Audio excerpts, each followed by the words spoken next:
Welcome to Le Mans for the next round of the Le Mans Esports Series. 3 races in 7 hours of competition has taken place already here in the arena. We've got another 2-hour race coming up, but we have another 13.5 hours worth of racing before we finish tomorrow morning at 11 a.m. And then the championship winners will take their place rightfully on the podium here at Le Mans. We have competitors from all around the world. We have China, we have France, we have Germany, we have the UK, America, Canada, Japan, Australia, and a whole lot more. So I mentioned 3 races in. We've been here in Le Mans actually and virtually as well when it comes to racing with 2 pre-1990 races, sorry.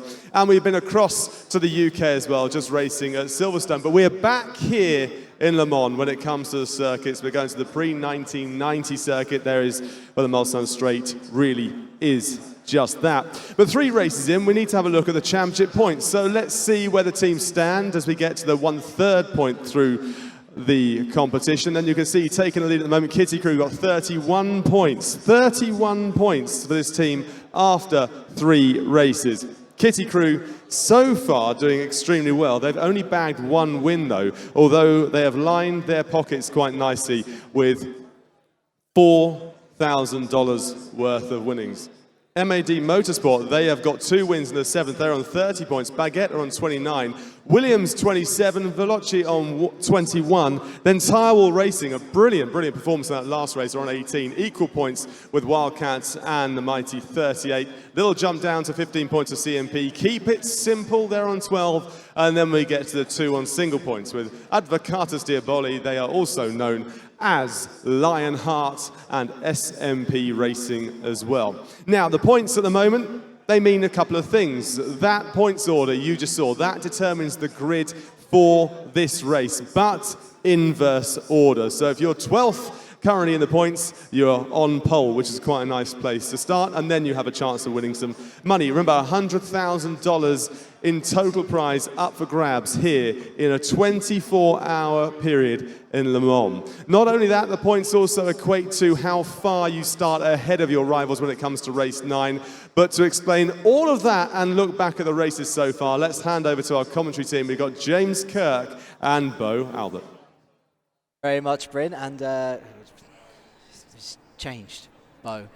We are indeed different. We are different. We're standing. I think my body's been exposed. They want to get more exercise into me, and so they're forcing me to stand, and they're bringing you along with me. Absolutely. So I don't know why I got stuck with the ride, but nonetheless, the set looks amazing, and I'm sure it will help us during the night as well, because we do have some very long hours, as do the drivers, because this is a 24-hour event, so there's no rest for the wicked.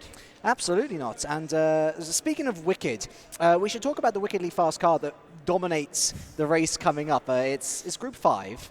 Very fun bunch of cars. It's the last time we're going to pre-1990 Le Mans as well, so great track to race them on. Let's talk about the Porsche 93578, shall we?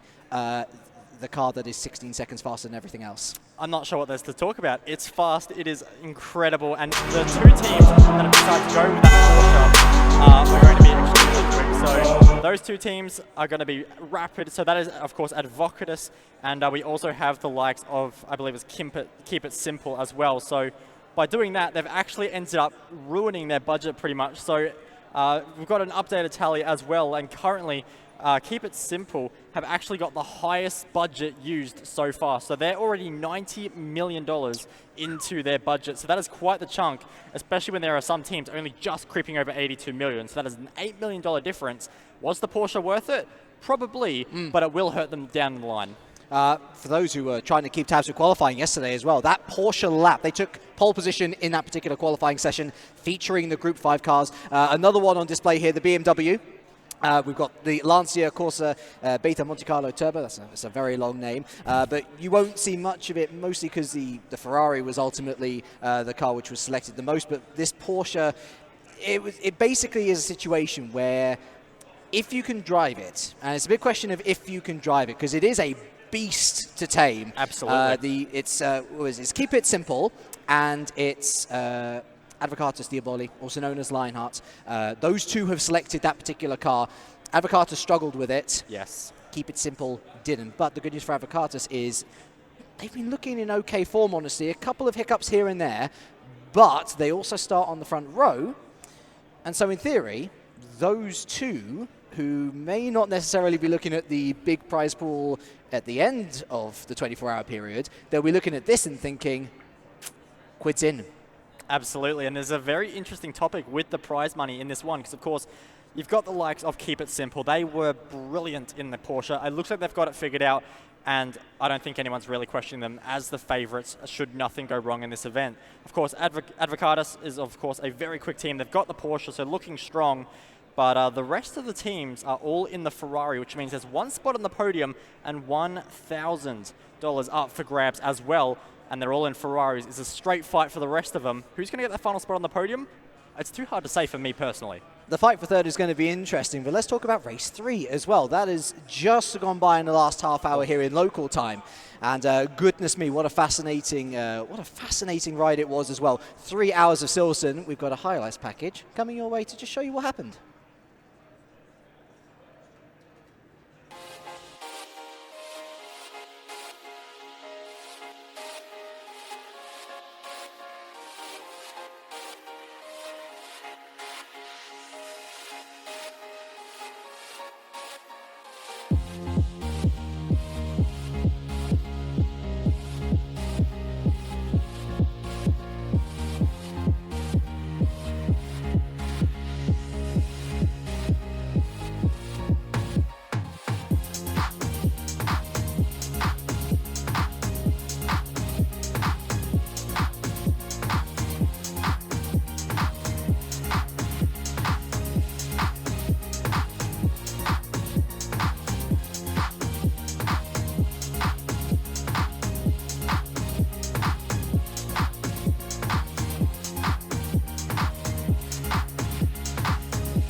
It was a fascinating race, absolutely brilliant. At the end of it all, of course, Kitty Crew fighting through the mid-pack to get to the front, taking the lead of the championship, a brilliant drive. But I've got to give a particular shout out to Tire Wall Racing. They come here, they looked for maybe 1-2 podiums, fingers crossed. What a defensive drive they put on. What an offensive showing they put on to take the battle to Baguette Racing as well. Just outstanding in every sense of the word. They did a brilliant job. They absolutely nailed what they had to do. They were very quick in the car. I mean, they looked good in qualifying for the race as well, and they executed when it was a time to perform as well. So great job by Tyrell Racing. That's now built their confidence. What does that mean for this race? I don't know, but probably good things for them. Well, time to perform. I think it's time for the races to perform once again for yours and our entertainment, of course. Race 4 about to get underway. Group 5s. And for the final time, we head to pre-1990 Le Mans.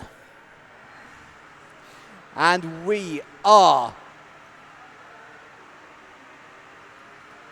does look like ready the race to go is underway, and it is in horrible conditions here today. Absolutely horrible here at Circuit de la Sarthe. And you can see there the Porsche's unbelievably in the lead of the race. Who would have thought it? But the Ferraris are all scrapping it out at the back as well. It is a 34-lap race here today, James. That is going to be very tough in these conditions. Absolutely, and the rain, it comes down at any moment, doesn't it? And it always comes at the time when you least expect it. And so maybe not so much a simple job for Keep It Simple. Plenty of time to decide what's going to happen. Avocatus, they're up in P2.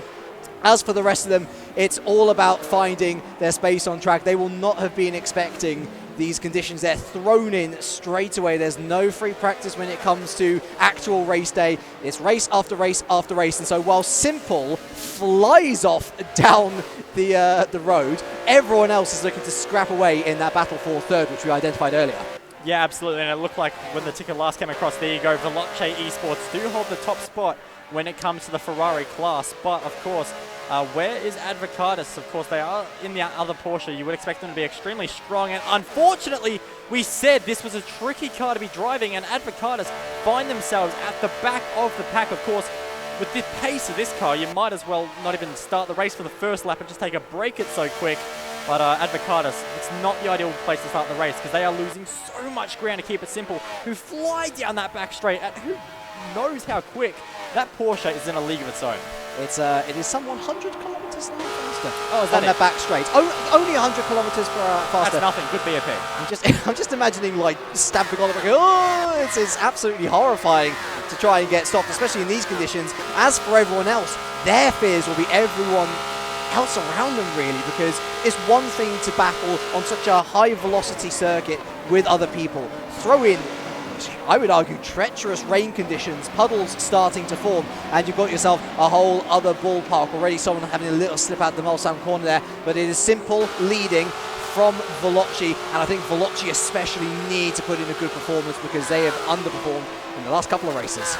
You could say they've underperformed, but at the same time, they've also kept the budget quite low, which does open up opportunities further down the line. So for Veloce, I mean, the points probably aren't on their side, but the grid spots are currently, which is something that does help out a little bit and has helped them get into second pretty much immediately here today, as both SMP and CNP do lose their spots to the Porsche, which is just decimating the Ferrari field at the moment. Contact actually made there for a second with one of the Williams cars, I believe it was, heading through Indianapolis. So they fire their way into R9. You can see the Kitty Crew car there looking very beautiful, but you can just see struggling for traction. The adhesion of grip just isn't there. And of course, when you come to driving in the wet, it's a whole different ball game. You don't want to be on what is deemed the correct racing line. Of course, that rubber can prove pretty slippery on the actual line. What you actually want to be driving on is the marbles on the outside of the circuit. It can provide extra grip. It can be very, very useful, and Forza has a very, very complex system. You can find yourself aquaplaning extremely quick if you get it wrong. Of course, one thing that these guys don't necessarily have to worry about is the tyre situation. Universal tyres on all these cars, so they'll be able to make the transition from wet to dry, if of course it ever does get dry, seamlessly. And so in terms of the pit stops, that won't really be throwing them off too much. I'm sure that'll be one less headache for the teams to worry about. Kitty Crew, they're just getting past the MAD car. And the MAD team especially, they're going to want to stop the rot before it becomes a thing, really. They take win number one, they take win number two, looks all great and rosy, and then they fall off the boil just a little bit as they go deep there into the second to last chicane as well, potentially losing another position. Again, it's conditions that nobody's really going to have been expecting, but MAD, out of all people, they've just lost the lead of the championship. They don't want to make a habit of this. Yeah, no, not at all. Of course, they need to make sure that they're getting good results consistently, and they definitely did that at the start, but you don't want to come into a bit of a lull. And of course, this is the part of the race, or part of the series, I should say, where fatigue will become a factor. Drivers will start to learn that endurance racing is not an easy feat when you get into these later hours, and unfortunately for the drivers, I have to say, we're not even close to halfway yet. You can see the SMP Racing find their way up the inside there. A great move heading towards La Chapelle. A very tricky section of corners in this wet, because of course there's a lot of elevation changes, so you can very easily find the car breaking traction over this little crest, so that's not ideal for them. You can see there, Veloce Esports up 6 spots, so is Baguette. So that is a great jump from those guys. And Kitty Crew, I think the biggest mover in the entire field, on 7 spots gained already. That is great news for them. SMP Racing, though, a little bit worse on the side with 8. We have to talk about Advocatus, though. They're in one of the quickest cars, and I've just noticed they're down to last again. It is such a fast car. It's got the pace, it's got the potential if you can set it up right. But the fine margins to keep the car drivable is just so tight, and I believe just maybe they might have missed that margin. There were big question marks in qualifying. Again, you look at the car with that pace and you say, well, those two teams who've selected it are going to be 1-2 easily. Advocatus weren't even in the top 5 when it came to qualifying in that particular session. And so I don't think that comfort is there. They've taken the risk, the perceived risk in going for it and maybe suffering in other races, selecting cars which may not have as much of an advantage, but again, you've got to be able to learn to ride the horse before you can travel faster. And in this particular case, the horse is bucking and throwing Advocatus off the racetrack at every opportunity. Keeping on the racetrack though, and very nicely indeed, are the Wildcats, currently sitting up here in P3. Again, what a brilliant drive from Jacob Belket in that last race to come back from an incident, get back in the mindset, and ultimately bring that team home along with Shona Takaya up into P5. They're starting to score consistently. Of course, the podium will be the cherry on top of the proverbial cake. Absolutely, you can see they're on board at the moment, looking up the inside of Lecture Esports into Indianapolis. Not going to happen there. The inside's an opportunity, but too far back at this present time. But Wildcats are doing a very good job of late. Of course, a bit of a rocky start to the series, it has to be said, but of course it's not how you start, it's how you finish. So many stories at Le Mans will tell you that, and just ask any Toyota drivers if you want, but might be a bit of a brave question. But nonetheless, Williams Esports are feeling pretty brave themselves as they fight their way through Arnage in these very tricky and treacherous conditions.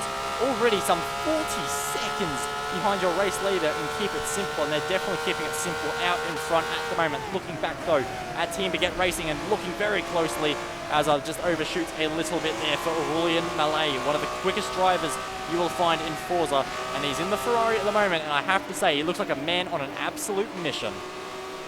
There's a great three-way scrap here, and it's the mighty 38 leading. Williams and Matt. Oh, Williams deciding to completely ignore that corner there. Not, he really should give the position back. I mean, we're talking illegal overtake opportunity once again. Actually, similar to a Kitty Crew overtake from last race. Kitty Crew were forced to give it back. Yes, there is certain leeway to be given in these conditions, but that was a little too obvious, I feel. Yeah, probably just a little bit too obvious, but nonetheless, these drivers are fighting hard, and if the stewards don't pick it up, of course, every driver is going to take the advantage. And unfortunately, that's actually going to be a penalty. So we haven't seen what that is for just yet. But Mighty 38 getting albeit a short penalty, probably only 5 seconds, but a penalty nonetheless, and one that is going to hurt them pretty substantially. So they drop a few spots, and I believe they'll find themselves now down in 11th. Only Advocatus, who are actually taking a pit stop already. They must have hit the wall. Surely they must have hit the wall for damage. They could have actually, that's a very strong point, of course. Damage is on and it can bite very, very hard. So they might have found themselves in the wall and have to pit for repairs. And I mean, their race isn't over. They can very easily finish second in the car they've got, but it is proving to be a very tricky beast as we look at Mighty 38 there, making their way through La Chapelle. And I have to say, it looks a very cool section of track in these very darker conditions at the moment. And who doesn't love driving a Ferrari around the gorgeous French countryside? But probably not the conditions you'd want, but nonetheless making the most of it, as still you have fights happening all throughout the field. And we'll see how the next battle will unfold as we just watch Mighty 38 at the moment recovering from that penalty, still trying to find out what that was indeed from. But nonetheless, it will be very interesting to see, as already Keep It Simple out to a 10,500 foot lead, which is unreal in just 2.5 laps actually completed. I tell you what, in these conditions, it wouldn't really matter what car you put me in, as long as it had a roof. I'd be quite happy with driving around the circuit, quite frankly. But honestly, Keep It Simple. It's not even the case of driving flat out in this car, such as the advantage. Just keep it safe. Absolutely. And we're talking about our race winners here already. And I know that sounds like a disappointment, but this is the risk that they're taking. It is the most expensive car. It's double the amount of money to the next car when it comes to making these fantasy garages, whatever way you want to pronounce it, for themselves, for the teams. Well, there is actually quite a point as well to make about that, is Keep It Simple. We're actually the lowest budgeted team heading into the modern prototype. So they were the team that had spent the absolute lowest. After buying this car, they are no longer that lowest team. So it has hurt the budget just a little bit, but I have to say it's working out quite nicely for them. But other teams have spent their money on expensive cars and races that are used twice. So you think to the GTE cars, they're used twice. That's where a lot of teams have spent their big money. Yeah. Keep It Simple gone for a slightly different approach, and it has to, I mean, they're going to more than likely walk away with a podium at the very least, assuming nothing goes wrong. But this car's only used for one race. Its benefit is only for so long. Short-term money guarantee. in theory, anyway. So let's look at Baguette Racing then.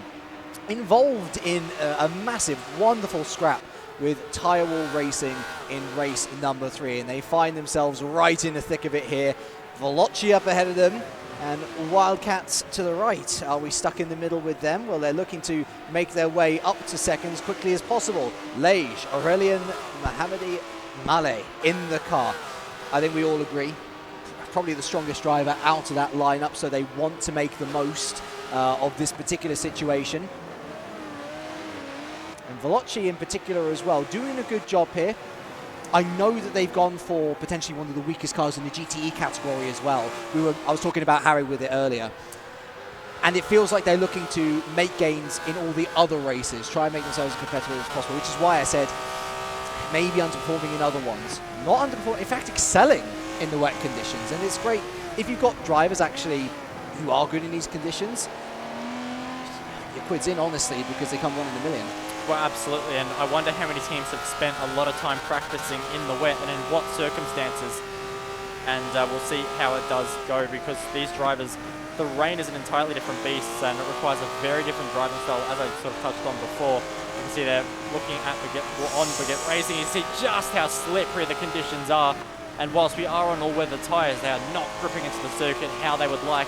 And I'm actually surprised how much they're actually abusing the curbs as well, which is very, very interesting to see as well. But these drivers are just making sure they keep it on the black stuff at the moment, which they're doing. But at least in these conditions, though, you can sort of just see what drivers are confident at this moment in time. Of course, with this hardware, a lot of them are still learning about it, a lot of them coming from controller. So coming into this wet conditions, it's the diving in at the deepest end. And for these drivers at the moment, they are just trying to find their limits, explore what they have to do. And some are doing better than others, but Veloci Esports, currently fastest Ferrari out on track. That's a big plus for them. And you know what? I was just taking a little look down who's in the car in particular as Baguette potentially going to line up the overtake. Look at them coming up alongside. We will delve into the drivers and their identities in a minute. But look at this, side by side as we head down towards the Melsound corner. I said it earlier, I would not want to break in these things going at this pace in wet conditions, but these guys are going to have to do it another 30 times. Here we go, into the Melsound corner, and Baguette Racing almost pushing that Veloci car through. The puddle on the inside of that curbing, splashing up water as they move on through. The identities of these drivers. In the Wildcats, Shoma Takaya. In the Veloci, James Baldwin. In the Baguette, Aurelien Maleh. Arguably the 3 strongest drivers for each of these teams. You could tell that they thought they were going to be in a battle where there'd be one of the cash prizes available. Ultimately, they could find themselves in a very good place for second, even better than what they're looking at. Well, absolutely, because of course at this point in time, these drivers are very strong. They've shown great pace in every race they've done. Of course, we know how Aurelien Maleh's pace is, and he has managed to get very, very aggressive against the Veloci Esports driver and has found a way past. So Aurelien Maleh, you know, he is one of the best on Forza. He's found a way past. And James Baldwin, this is his first ever time competing in a Forza event online. Yep. So trial by fire, we know his pedigree. We've seen what he's done in other platforms and a multitude of other platforms of that as well. It's not just 1 or 2, it's multiple. Yeah. And he is doing a very, very good job at the moment. But, you know, it's a trial by fire, and he's doing a very good job, it has to be said. But the issue for these guys are, if it doesn't dry out in this race at all, who do they put in the car second? So still simple in the lead. We're going to be saying that a lot, I imagine. Let's look further back to 5th, 6th and 7th there. Kitty Crew, Williams and CMP. All similar lap times. Kitty Crew, of course, coming through after everyone else's contact.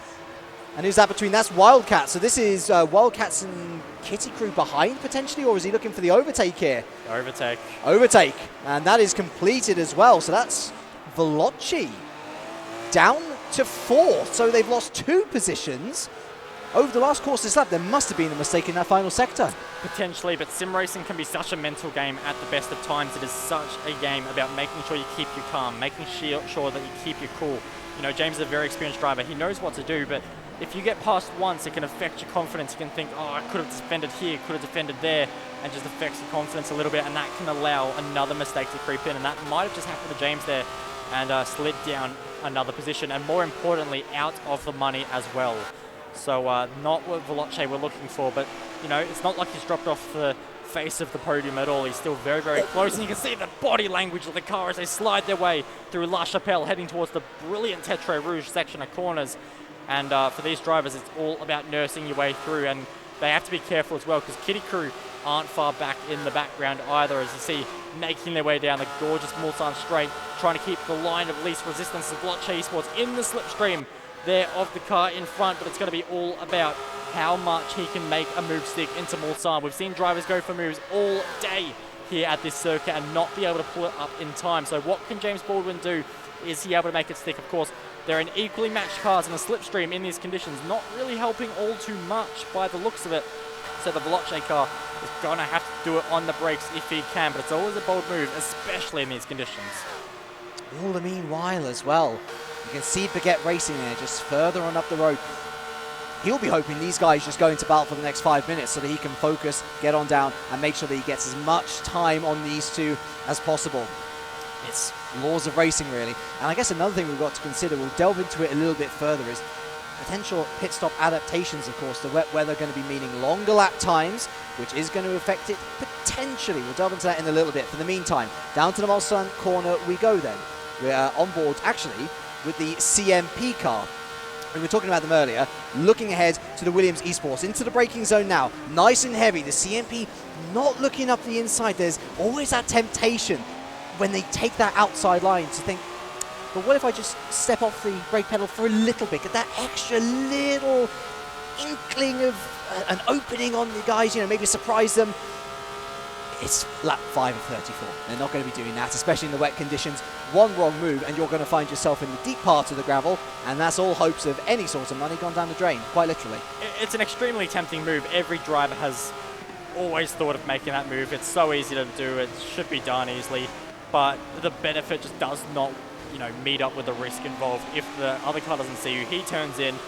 On Forza, there's a tie wall on the inside. You've got to make contact. You're much better trying it around the outside of Arnage, which is still a very hard move to do. And you can see there Williams not giving all that much room. Of course, still enough, still plenty of racing room given, but not enough for CMP to make any kind of run. So great defense there by the Williams driver in the car at the moment of Michael Coyne. So not a name I'm too familiar with, but of course, driving for Williams, obviously got a fair chunk of talent under his belt. But we move up the field just a little bit, looking at Wildcats, who are continuing their strong form.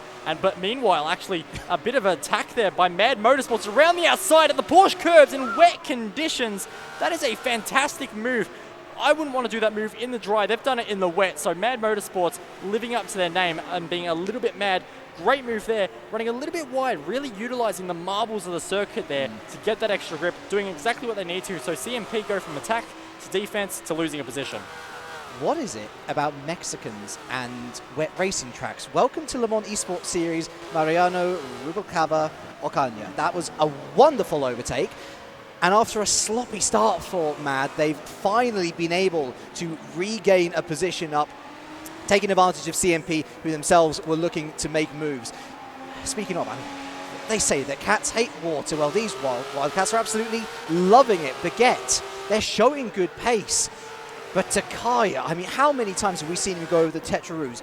Almost four-wheel drifting it round there. You can tell that he comes from Japan. They love their drifting culture over there. He feels comfortable doing it. Why not? If it's giving him the pace to keep up with these guys, and even better, actually legitimately challenge for second, then why not? We're going to head onto the back straight for the 6th time of asking, and I would wager that if Shoma does fancy a go, he looks to have had a good exit there, then out of all of these three, he might be the one who fancies his chances of finally relieving that second place. Well, you said that cats don't like water. I've got a feeling he's just driving as quick as he can so the cat can get out of the water. But nonetheless, he is putting on a great show down the Mulsanne straight, closing up as much as he can. But it's always going to be tricky finding your braking point into Mulsanne corner. We've said it so many times. Of course, they might not be doing the speed that Keep It Simple is doing out front with their enormous lead, and a fastest lap of some 10 seconds currently at the moment, which is pretty remarkable. Advocatus, we have to keep tabs on them. Still in last 2 minutes behind the exact same car, so not looking good for them. They have pitted, mind. They have pitted, but only for damage. They're probably still not fueled to the end, unfortunately, so it's not going all too rosy for them, but the Wildcat is hunting at the moment. We know cats are very vicious animals. They like to hunt their prey, and at the moment, that prey is defending very nicely into Mulsanne. The brakes are scorching hot at the moment, but for that car in second at the moment of Baguette Racing, they are able to just step away a little bit, just eke that margin out, and that's exactly what they have to keep doing. They're starting to eke out a little bit on Veloci as well, and I can't help wondering whether Shoma might be playing the long game here, rather than actively trying to attack the Baguette car ahead, as it looks like we've got an overtake here. Yeah, the Williams made a mistake on the exit of the Mulsanne there, and so CNP is through. And who are they with? Is this MAD? I imagine this is MAD, right? Yeah, it is MAD. So Williams falling behind CNP. It's now CNP versus MAD, who, despite that wonderful overtake a couple of laps ago, has yet to escape, and CNP on the revenge trail, looking to go around the outside and into Indianapolis on the inside. Where is he? Where is he? This is a betraying camera. We can't see where he is. I imagine he's giving him space on the inside because he left the curbing alone. There's the CMP. Wasn't able to get through.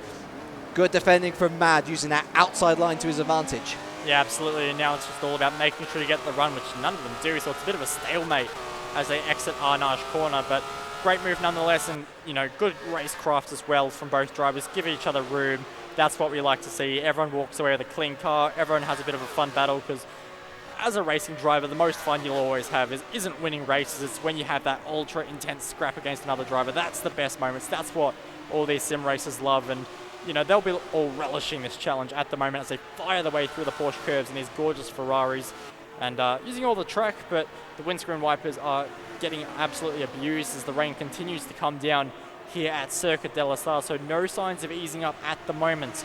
But of course, it's a long race, and the climate here in France can change oh so quickly, so we'll have to see. There was actually a little bit of blue sky just heading towards Dunlop Curve, but we are seeing more passes happening on circuit as another driver loses a spot, and in fact, it looks like SMP Racing and Advocate. Oh, actually a pit stop there. Now, who was that for? Baguette Racing come into the pit, so that is strategy, and that was from the front of the field as well, so they're doing something a bit tricky. Williams in the pits as well, so Tyre Wall Racing in the pits. So what is it about lap number, well, that's the end of lap number 6, so yeah, surely they can go longer than 6 laps on a tank of fuel, or are they trying to reverse engineer this race? I think they're trying to reverse engineer the strategy that undid them in race number 3, Bo. Remember, they lost out to an undercut, P2, thanks to ingenious work from Tyre Wall, and that was an ingenious save from Ocaña there in the MAD Motorsport. He didn't even lose the position. Baffles my mind, certainly. It looked a certainty that he was going to go round, and the CMP team are going to be absolutely gutted that they couldn't take full advantage of it. Oh, they're not taking advantage at all. That is a horrible mistake. Thankfully, there's a bit of tarmac there, able to get back onto the circuit, but yeah, it's one of those things. You see a driver make a mistake, you want to capitalize, you push harder. When you push harder, mistakes can happen. And you're going to lose it even worse in these conditions. A shame for Matthew Gator, currently in the CMP car, the Aussie. A long flight, much like yourself, Bo. And, well, Baguette Racing, pulling the trigger before anyone else. That really does fascinate me, and I can't help but think they've taken inspiration from last race too, because remember, they were in that battle for P2. They were defending off the Wildcats, who looked like they had more pace. Veloci kind of in a similar position, watching, lurking. If you pit first, then you're not susceptible to the undercut. It's as simple as that. Exactly. You need to make sure you protect yourself, and if they think they've got good pace, you make sure you protect it. You want to make sure you do not get undercut, stuck behind a slower car, and it all goes wrong. As you can see, they're actually SMP losing a spot there to Baguette Racing, who have just come out of the pits, so are already proving their muscle are Baguette Racing as they find their way past SMP. And I believe that, well, actually, Advocatus are actually in 7th place now, of course, benefited by the pit stops just a little bit. That's the direction they need to be heading, and it looks like they have passed a few cars on track too. In theory, if they keep it on the grey stuff, even with an extra pit stop, I mean, we're talking decent points still, if not the podium. Such is the power, such is the advantage that car provides in this race. Whether they do actually end up doing it or not is a completely other question. They've already fallen afoul of the circuit in these conditions. I hope for them because it would be nice to see the team come all the way over from China as well, you know, just for this event. A great group of friends who qualify together. Would be lovely to see them win some money together as well. Up to 5th now as further drivers continue to make their pit stops. Lap 8 of 34. Goodness me, we're almost at 8 o'clock local time. It's flown by already. We started, what, 9 hours ago? Yeah, exactly. So it's going to be a very, very long race. And, well, it won't be so much of a long race for those in the Porsche, but those in the Ferrari might have a slightly longer trip. You can see that the venue getting very, very busy. Lots of interest here today at the Le Mans Esports Arena, which is fantastic to see. So many people, you know, coming from the real race and exploring the esports side and getting invested. And there have been a lot of people getting very interested, asking questions. How can I get myself involved? Is there going to be another season? Because they want to make sure they can make their way into one of these 12 cars. But it's very interesting to see just how good the talent field can rise, because it's already set a very high bar this season. Next season could be even better. Absolutely. You've only got to look at the Forza RC as well. Forza with plenty of super talented drivers, there's more just waiting to break on through. So we're going to be heading over to Bryn in just a little bit, but for now we're going to keep an eye on the Wildcats, who, much like Simple, much like Veloci, they've not bitten the proverbial fishing hook, so to speak. They threw out a line to see whether anyone would jump in with them, and they haven't, and I feel like that's a good show of character. They're going to stick with their strategy, hoping that ultimately their gut instinct was the right instinct. Exactly. Sometimes in racing you have to make sure you make a gut instinct, make sure you make a bold call, and they've done that, and that's also what can sometimes win your races. You have to be decisive at the best of times, and you know, people have lost races by trying to be too calculated, trying to, you know, just do things on math or anything. But nonetheless, it's a great race at the moment. But we do have Bryn, who has an interview for us.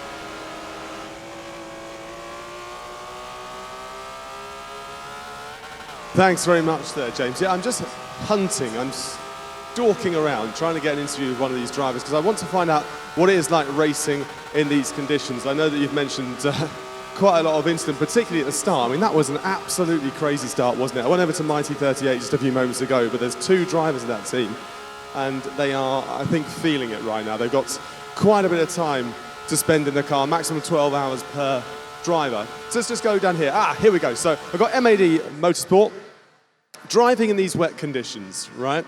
Is this something you've been practicing since you got your place here at Le Mans Super Final, or is it new to you? I think for a lot of people, including ourselves, it's relatively new. There's been a bit of practice gone into it, but most of the practice has gone into the dry conditions that we've been racing in up to this point. So it's really interesting to see how certain drivers adapt to the conditions themselves, and I think this race is really going to be all about how well you can adapt to those conditions. Well, lap 1, there was certainly a lot of adaptation needed because it was carnage off the first turn. For yourselves, how different is it to drive these cars in the wet? What are the significant differences? Well, first off, you got to push all your braking markers back because you need more time to brake. You have less friction, and then that also means you have to be more careful on the throttle because you have less friction. And it means that you need to be more careful with your overtaking because you have less friction. So it all boils down to having that reduced friction and being the most able to cope with that. Do the white lines, do they get slipperier than they would do normally? Do you have the same effects out on track? Because, of course, any painted surface out on a physical track becomes incredibly slippy when it's raining. I think the lines not so much. The curbs are definitely an issue because they already have a reduced grip within the game compared to the normal tarmac. And then you put on top the wet weather multiplier and it just makes it really hard to drive on it. Right, okay, what is your strategy for this particular stint? For this stint, we'll be running Mariano relatively long. And then depending on how we go, we'll see either myself or Box jump into the car towards the end of it. Are you a wet weather specialist? No, but thankfully I'm pretty sure this race is going to dry out around halfway to late race point. So. Really? All right, okay, confidence there, confidence. Well, fingers crossed for you, it all comes together. Mariano doing an absolutely brilliant job, currently 6th at the moment. And, well, wet weather conditions are always tricky. These drivers adapting very, very well to it. And that they must do to be successful. James and Bo. Yes, I, Bo Albert, and him, James Kirk. No, it's okay. It's okay. Don't worry. It's fine. We're joking. But yeah, I definitely feel like they're confident, aren't they? To say, oh yeah, no, it's definitely going to dry out around the midway point. Yeah, it's weather. Yeah. Like it's doing its best United Kingdom impression. I know how this weather works, and it doesn't work. That's the whole point of it. It's bold. I mean, look, they've obviously got an idea of who they're going to put in the car. That's all fair and well. But to believe that it is going to dry out, complacency. That's the word that comes to my mind immediately. Yeah, absolutely. You can never be too complacent. And for these drivers at the moment, you do have to keep on your toes at all times. And, you know, it is a very bold call to say that it's going to dry up. And I'm not sure how to feel about that call, because right now it looks absolutely dreadful out on the circuit. There's clouds for days. We did see a little bit of blue sky heading towards the Dunlop curve, but that is very much being left behind in a cloud of clouds. But yeah, it's one of those things, and you know, whether it dries out or not, it's going to be tough to see. But nonetheless, I don't think anyone's going to be challenging too much. We actually see the Kitty crew just struggling with track limits a little bit. Of course, not their fault. Just got a snap oversteer heading into the corner. Well, another call, which I'm going to make is, I feel like Forget Racing, they've almost pre-jumped everyone. I know that there are people finally coming into the pits now, but they seem to have gone too, like, I think it's going back to your earlier point. They're thinking too much about it. They've gone too early for their own sake. Yeah. In order to try and gain an advantage in a battle which they already had the advantage in. They were in second. They were all fine. It's one of those things as well where at Le Mans there is of course such a large amount of slipstream that you can get, and that actually running behind another car in that draft can be actually very, very beneficial, which those other teams have been doing. They have been scrapping a little bit, they have been fighting a bit, I can absolutely admit that. But some of these drivers working together in the draft, they're going to find themselves moving through the field. Forget Racing have just put themselves out there in clean air. In fact, had a bit of traffic, of course. We had to see they had to pass the SMP Racing car on track on pure pace when they came out of the pits as well. So they very well could come back out of the, well, when everyone else does their pit stops, they could come back out in the lead. But it's going to be a lot closer than I think it really should have been. Agreed. And so lap 10 of 34. Very almost a third of the way through this race. Simple, of course, leading this race with that incredibly overpowered in this particular field. It's almost like class racing, tier racing, the Porsche 935 78. Behind there, you've got yourself a real fascinating strap. Of course, Forget Racing, if you haven't joined us for the early stages of this one, they've pitted super early in proceedings. They were second when they came in, battling away with the likes of Veloci and the Wildcats. We've also got that massive wild card in the form of Advocatus, who pitted super early after, we think, hitting the wall. They also have that Porsche, and so there's every possibility that late stages they can get themselves involved in the battle for the podium themselves. That's where they want it to be. That's the whole reason why they picked this car for this circuit. But of course, the rain has provided an unknown factor, and we've seen some wonderful overtakes so far. We've seen some expected slip-ups as well. Currently on board with the CMP, they've made their way up to fifth by virtue of others pitting the MAD car behind. Big split strategy, actually, seeing half the field coming in to pit by now, the other half choosing to remain out. It's very interesting because it is obviously not down to fuel at all with that initial pit stop at Forget Racing. It's very much all about just strategy. So the car can go a lot longer, and they're trying to make the most of it at the moment as Wildcats. They're making their way into La Chapelle, still doing a good job at holding off Veloci Esports. Right, I hear that Bryn has some more for us. So, Bryn, I believe you're talking to the Wildcats. I believe you've got a special guest from the Wildcats, so let us know what they're up to. Yeah, I do. A special guest in that somebody who designs the beautiful jobs on the cars, the paint jobs, the way they've been designed, the logos, the wraps, the paint, the whole lot. Each car here has to go through a design process. Each team's got their own design. The man next to me, Gavin, has got a gamer tag, which is RZM Phoenix. Right, great to have you here. Now, talk us through designing a car, because you've been working with Wildcats, so therefore they've got a design or a theme they like. Well, I'm actually part of two livery artists for this team. I did 3 out of the 7 cars. PTG Coops did 4, and I did the remaining 3. So I did the Ferrari BBLM, the Shelby, and the Ford GT. So yeah, I got approached quite late on in the process, so I didn't have an awful lot of time to sort the paints out. I was also in the middle of a rebrand for the team I'm currently with. But yeah, they turned out great. It's been brilliant to come down here and see the artwork, see it on the big screens. Yeah, it's been fantastic. It's been an absolute thrill. So we're looking at the car right now on the big screen here at the moment, and it'd be interesting for you to talk us through the design that you've done on it. So I know we're going to punch back to it in just a second. We'll be able to have a nice little look at it, and then you can say which parts you're particularly proud of.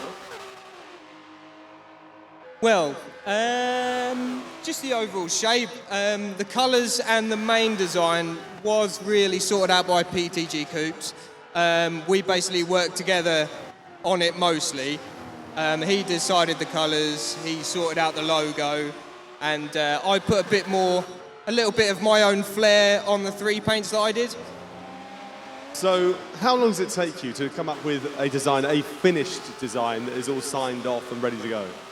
From scratch, these could take about anywhere between 3 to 6 hours. The whole process is effectively, for anyone who's never looked at the painting before in this game, it's almost like you're cutting out shapes out of paper and then layering them together, because you get a set amount of layers and a set sort of variety of shapes, and you're basically layering them up. It's a bit more skillful than, say, importing a JPEG file and then just putting it on the car. You literally have to create every single logo from scratch, literally by placing layer after layer on top of each other to create something. So yeah, it's very skillful, and it takes a lot of time.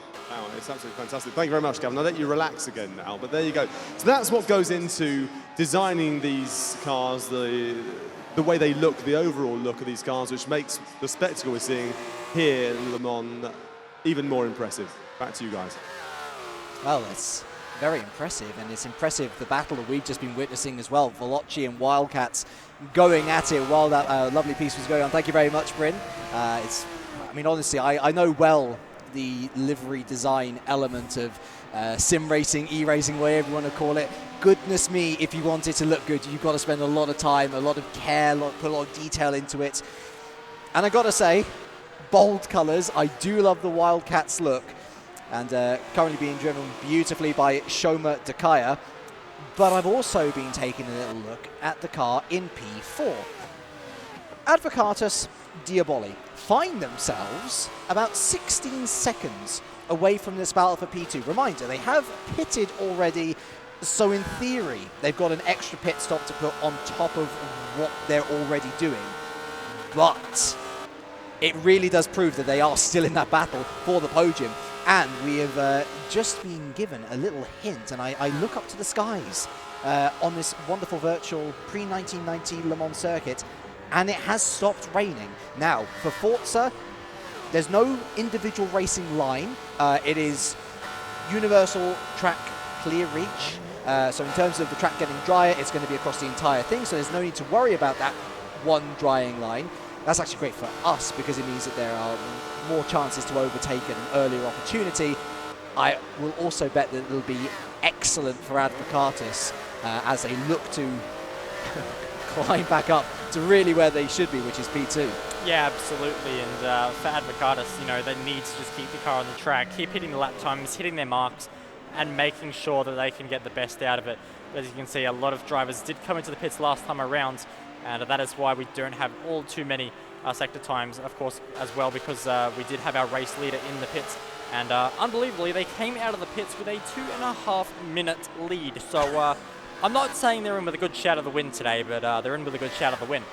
But for second place at the moment, it is still heating up between Veloci Esports, who are still holding on to the back of Wildcats, and we have seen that gap fluctuate quite a lot, because there is a lot of moments where Veloci will close up and be almost within striking distance, and then on the other half of the circuit, Wildcats can extend that margin. It's actually turning out to be, as we rapidly approach the halfway mark here, a fascinating scenario. It's almost like, I mean, I'm sure you've seen some of those track demonstrations where you'll have 3 completely different types of vehicle. Yes. One starts from the start line. Once 30 seconds is gone, another one starts, and through pure magic and wizardry, they managed to come back around and they hit the line at exactly the same time. It kind of feels like that situation, but with this Porsche and Veloci and Wildcats.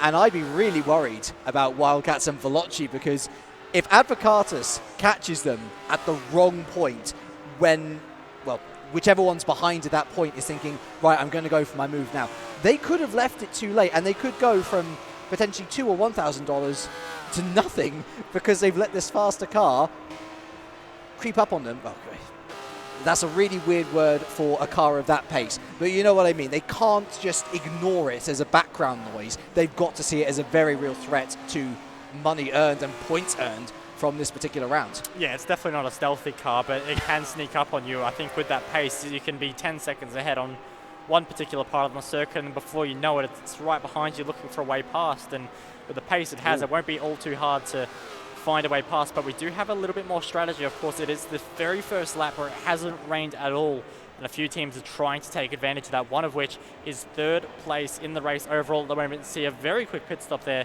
so that would be James Baldwin out of the car. Can't quite see who is in the car just yet, but whoever it is, of course, Veloci, a very successful team, they're going to have quick drivers to go as well.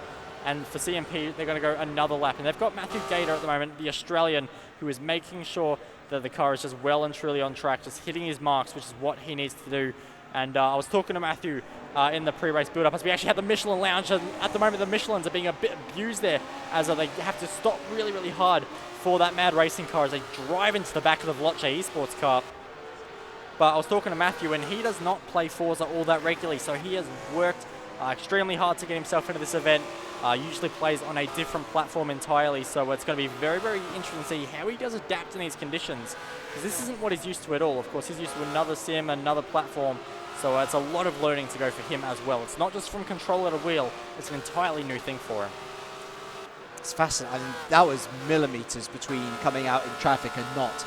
I noticed James Baldwin as well out the car. As soon as we get information on who's back in the car, we will let you know. But an early stop, an attempt at the undercut. And I feel with the fresher tyres as well, this honestly would be the best time to do it, because on that more worn set of tyres, the Wildcats may struggle. Of course, they had no opportunity to reply immediately. Veloci was behind them. I think they've made the right call. Also seemingly making the right call, at least for the short term, at least for round 4, is keep it simple.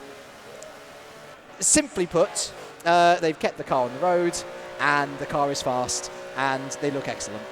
Yeah, exactly, and the car is fast, and it's fast in the hands of Advocatus as well, as they've, with this pit stop cycle, found themselves into third spot at the moment, so they are moving forward, but we know that car has the potential to easily get second, and they're just not there at the moment, so I'm wondering if they almost would have been better off saving that money and making sure they spent it on another car in another event that they maybe had better control of, could have consistently have got the result, whereas right now, they're very inconsistent. The car's got pace, absolutely, but they can't use it every lap. There's just little errors, there's little mistakes every lap, and in an endurance race, mistakes add up. Oh, they really do. And another mistake has reportedly come out from Mad, and you can see that they were hounding the back of that Veloci after it came out the pits. Of course, the Mad has pitted a lot earlier. It's on the fresher tyres.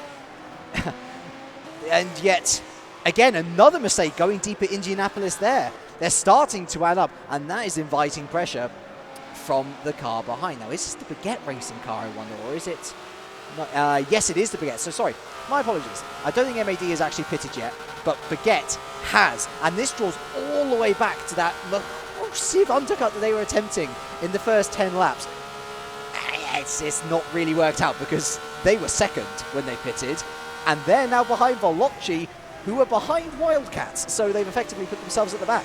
An undercut sounds absolutely fantastic. You get fresher tyres than the rest of the field, you get your pit stop out of the way, you're going to be a lot quicker than everyone else.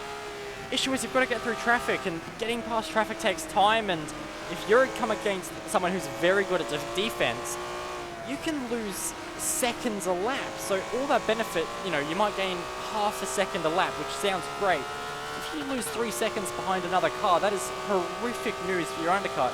And for Baguette Racing, you know, it is a loss. And I'm looking at the delta time between them and Veloce Esports, and it's not the end of the world, but it might be the end of the world for Mad, but they just about make it into the pit entry. How many times have we seen races decided by hitting the pit entry? Unbelievable! What has happened there? Advocatus are so out of control of the car at the moment, they've managed to hit the pit entry wall and cause a bit of chaos. So, again, there's no point going for a car that is incredibly quick if you can't keep it on the road. And I'm sorry, but I think Advocatus may have gone for the wrong car entirely, because this is not what we expect at this level. Stuck there. This is not what we need. So, for Advocatus, this is horrific. And have they actually managed to block the pit entry entirely? Or are they just struggling to get around? In fact, they might be under control of the in-game computer, and that's just struggling to figure out where on earth the car is. So, not ideal for Advocatus, and they finally get themselves underway, but I'm just looking over. They are now fully under control from the computer, and actually that's reflected on our screens as well. What a bizarre incident that was. I don't think I've ever seen that, especially at Le Mans as well. That's after the part when you slow down, and yet they still spun again. Incredible scenes. And for the likes of Veloce, for the likes of Wildcats, for the likes of Baguette Racing, they are going to be rubbing their hands together and thinking, oh, we were hoping that second was going to be up for the grabs. Now it almost certainly is, because we're not at the start of the race when Advocatus made that early mistake when they had to pit in and they had the rest of the race to catch up. Now they've only got 20 laps to catch up, and they were held up massively in the pits, and there might be damage that might not be repaired. I honestly don't know what's going on with the car, but they really, really have, I would argue, thrown away a podium here.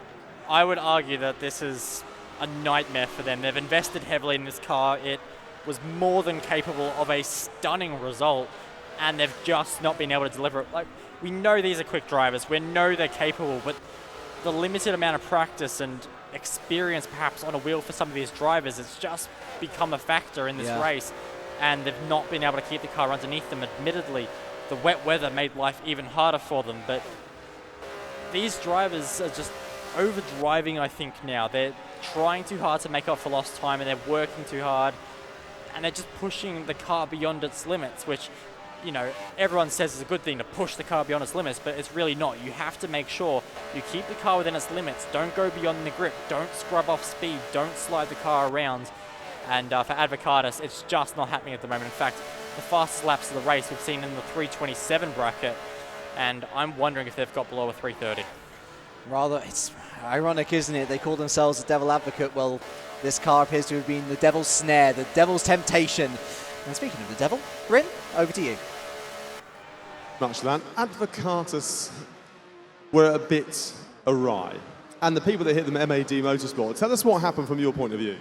Oh, it's made things really difficult. So we were pitting a lap early in order to try and get an undercut on CMP, and of course we weren't expecting a flying Porsche to come perpendicular across the track and basically inhibit our exit. We lost seconds on that. It was very strange that they must have been going too fast onto the entrance and just gone straight to the wall and just tried to recover it, but in you went. Yeah, it's not even like it's they could have gone into the first entry too quick, because there's a tire wall there in the sand trap stopping them from going straight through. So they've made it through the first section at whatever ability and then just come across. So what does that mean implication-wise for you in this race? Currently 9th out of 12. So I guess for us it means basically trying to do damage control now. If we can work our way back up to CMP, that's probably the most realistic goal, but other than that, it's probably just sit tight where we are and try and bring it home. So it's damaged this race. For you, that means that's going to hamper you slightly for points, which mean very important things when it comes to the final race, race number 9. But overall, is it going to have a huge impact on you? Not necessarily. So we're going for the strategies in the smaller wins. So we're going to be driving the Porsche 962 next race. So this could, I don't know, it will start us up a bit further up the grid than what we might have if that hadn't happened, which could work to our benefit a little bit in trying to get through the field on the first couple of laps in the 962. Because to keep it simple, we'll be in the same car, and it's going to be a tight race for first place. Right, okay, well, we'll keep an eye on that. Thank you very much indeed. Yeah, it's a kind of pendulum effect, isn't it, really? If you have a terrible race, what it means is other people around you, other teams around you get more points, and then it means when it comes to the next race, you start further up the grid. So it swings and roundabouts. Beautifully put, Brent. Beautifully put. Thank you very much. Yeah, you can tell that there was disappointment there. Regardless, you kind of got to keep a calm head and think further on ahead. There is a bigger game at play here, but short term, to have that happen, you could tell that they were sort of fighting back the frustration. They kind of need to a freak incident, which I'm sure neither them or Advocatus would have wanted. No, not at all. And I mean, that's endurance racing for you, because after the first 2 rounds of, you know, tonight's racing, we could have said, you know, Mad are going to walk away with this, and you'd be mad to go against it. But nonetheless, it's going a bit wrong for CMP. It has to be said, as they find themselves in the gravel, exiting Mulsanne corner and losing a whole bunch of spots there. So CMP not having the run they would have wanted. But that thing you see in the distance, that was a Porsche. And I say was because it's already gone, James.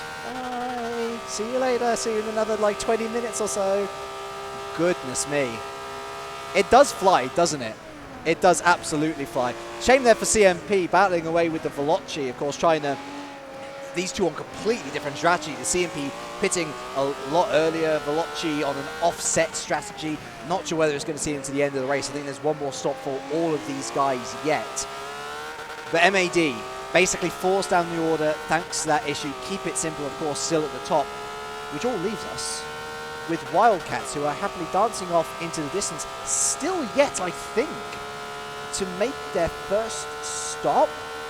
I might be wrong on that, because we're starting to see the lap counter coming through from Keep It Simple, so we're going to be losing those timing beams, sadly. But I would still say that Wildcats have come out of it better, because Veloci have been caught in traffic, battling with MAD. Baguette, arguably, pitted too early, now behind Veloci as well. It's all coming up for Shoma Takaya, who put in the hard grind in the first half of this race, and is starting to pay off for it in the second. Yeah, absolutely. And, you know, for those teams at Wildcat, it's going to be a fantastic opportunity for them to make sure they get some very strong points on the board. But the issue is the second driver going to be able to make anything up, as we see another driver there fire their way into the pit lane. We'll see who that was in a few seconds. But Baguette Racing still heading across the start-finish line. So Baguette making their way through for yet another lap around this gorgeous circuit. And unfortunately, the last time we'll not be using the Mulsanne, we'll be bypassing, I should say, the Mulsanne chicanes as well. So that's a bit of a shame, but it was actually CMP who did make their way into the pit lane that time around. So maybe that bump into the gravel at Mulsanne could have been something to do with that. But Alexandra Arnoux is just practicing a little bit of drifting out of the Dunlop chicane. Nothing to get too worried about, just flamboyant driving at its best, I would say, for the French, well, the all-French team. One of only a few that I believe only 3 teams actually have all drivers with the same nationality. So SMP, Baguette, SMP, and Avocatus Diavoli. Absolutely. So very limited, which is actually a good thing to see. A lot of mixes of nationalities in a lot of teams, which we have spoken quite a bit about. But it is good to see, and something that I think should be encouraged in the future as well. But for Wildcat Racing, you know, Alexandra Arnoux is a very quick driver that will be chasing that second driver in the Wildcats car down. So they do have to be careful with who they chuck in the car. And let's not forget, if they have not pitted yet, they're on old tyres. Everyone behind them's on new tyres. They do have to make sure they play their cards right and potentially come into the pits pretty soon. But the thing is that we're on lap 34. We're not halfway just yet, so the advantage can still be there. And of course, this is the final time that we're going to be using pre-1990 Le Mans. Of course, these cars featuring in and around the late 70s. And what a time that was. We saw some of the Ford versus Ferrari action earlier in the day. So let's take a peek at the real-life Le Mans in the late 70s.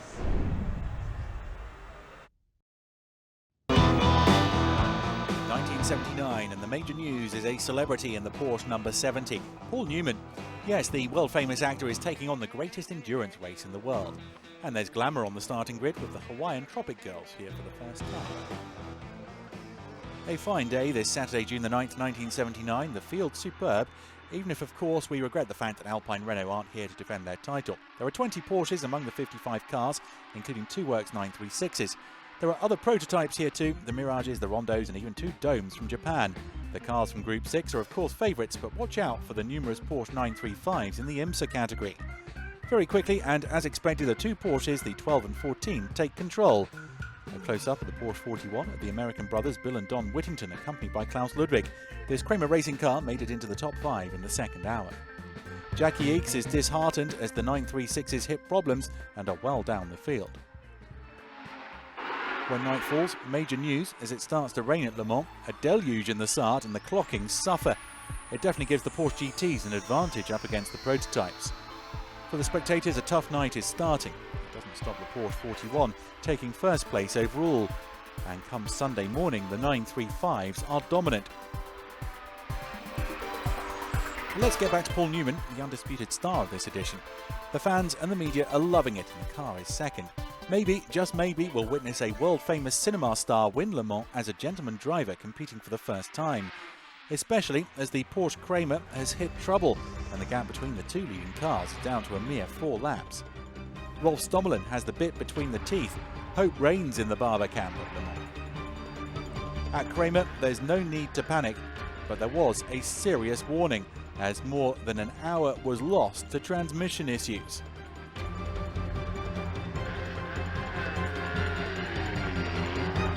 Paul Newman remains very attentive to the situation. Of course, he's the darling of the public, and everybody wants to believe he can win. But then, catastrophe, as Rolf Stommelen slows down. It's a universal joint problem, and this will determine the fate of the race. Paul Newman has to console himself with a second-place finish. The spectators start to invade the track, pictures that prove yet again that the spectators are passionate. The checkered flag hasn't yet been shown. Because of the weather, this 47th edition is the slowest since 1958. Stommelen has been stationary for some time now, waiting for the end so he can cross the line. It's 3 in the afternoon and the Porsche Barber is officially classed second with 299 laps covered. Now we're waiting for the winners, Klaus Ludwig, Bill and Don Whittington, who are 2 Texican brothers. A double celebration then at Le Mans, on one side for the Porsche Barber and the incredible second place finish for Paul Newman. Not bad for a 54-year-old gentleman driver. Now on to the winning trio, 2 Americans and a German who finished with an 8-lap margin of victory.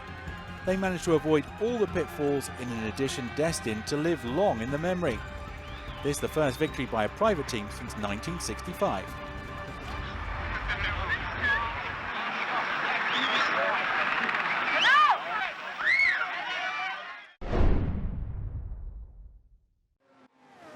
A time of moustaches, a time of mullets, and a scarily accurate look-alike of my dad back then as well. I was slightly spooked by that one, but a great era of motorsport as well.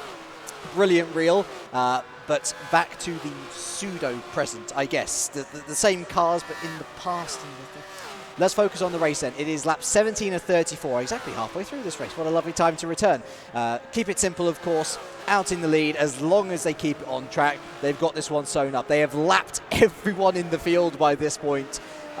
Just doing what they needed to do. The battle for second is still very much on, though. That scrap between Veloci, Wildcats, Baguette, and whilst we have been away, Veloci has been at play. They have overtaken Wildcats. Baguette now looking to make up for lost time. Of course, remember, they pitted super early, tried to perform an undercut. Nobody bit the hook, and, well, they're left reeling.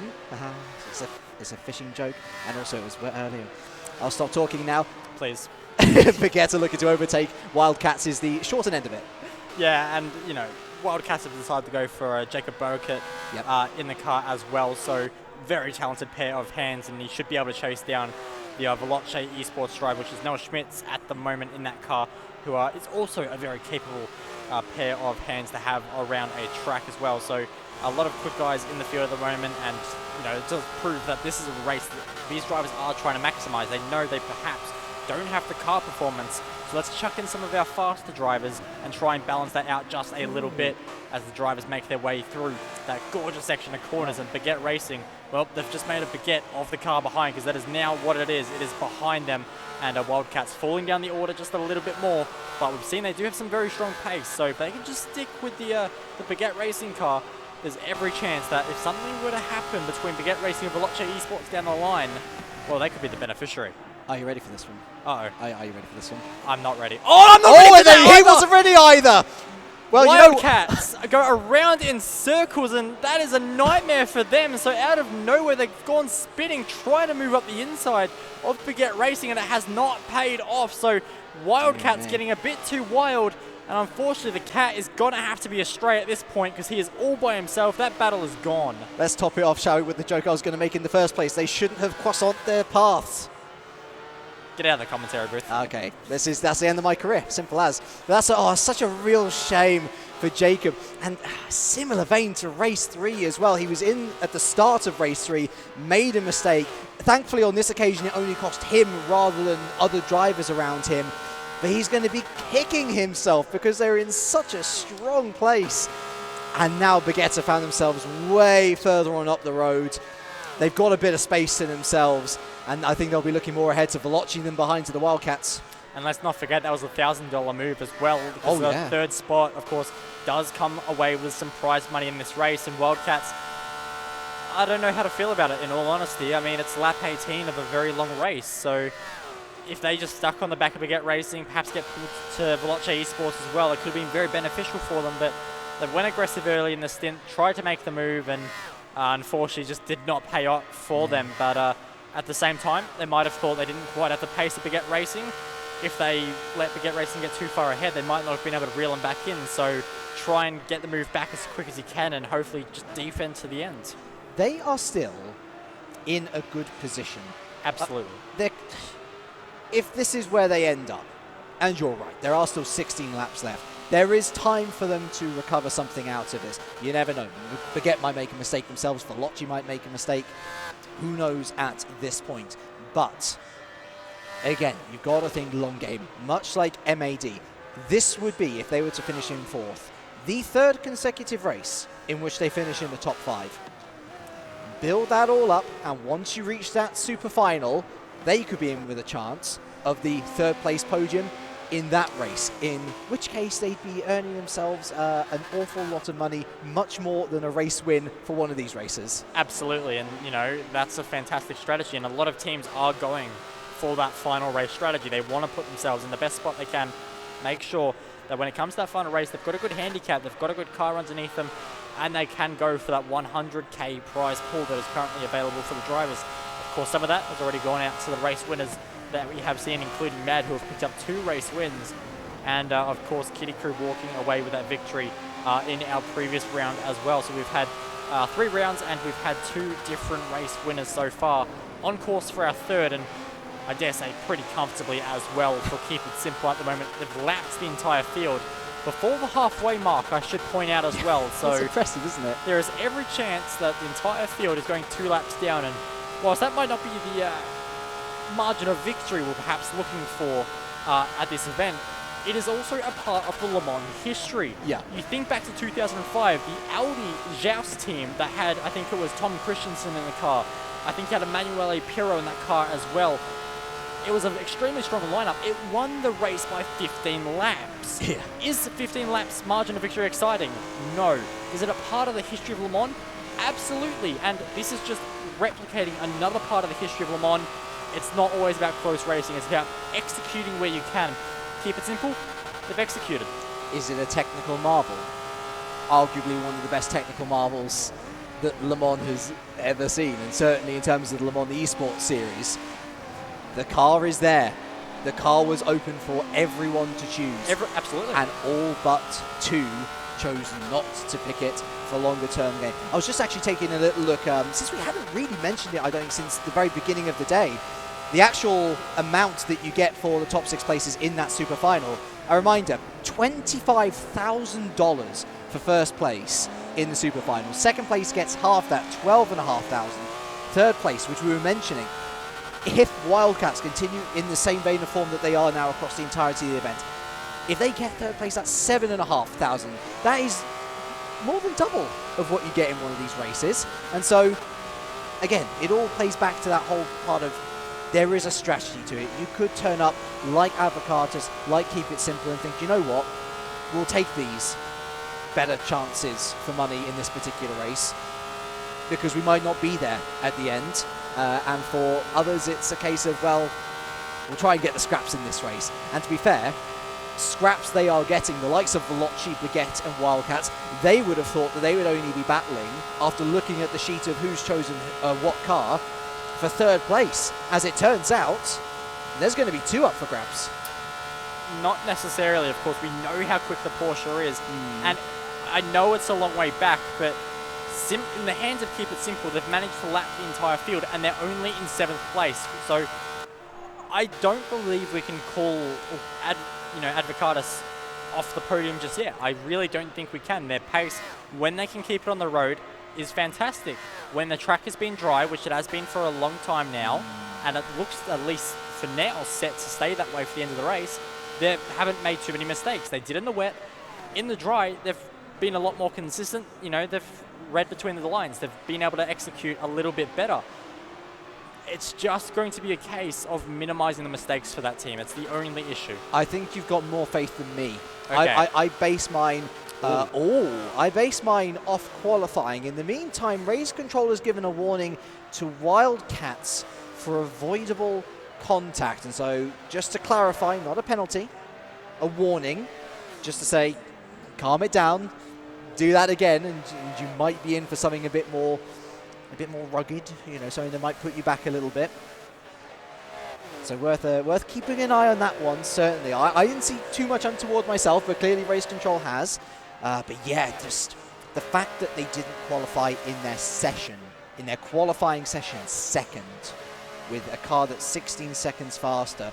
And keep in mind, these qualifying sessions that were yesterday, there were 9 of them, much like there are 9 races. It was, for those of you joining just now to decide the race 1 grid going into today, they didn't even finish in second. They were outside of the top 5, and over an hour session, that meant that they couldn't put a lap together in dry conditions.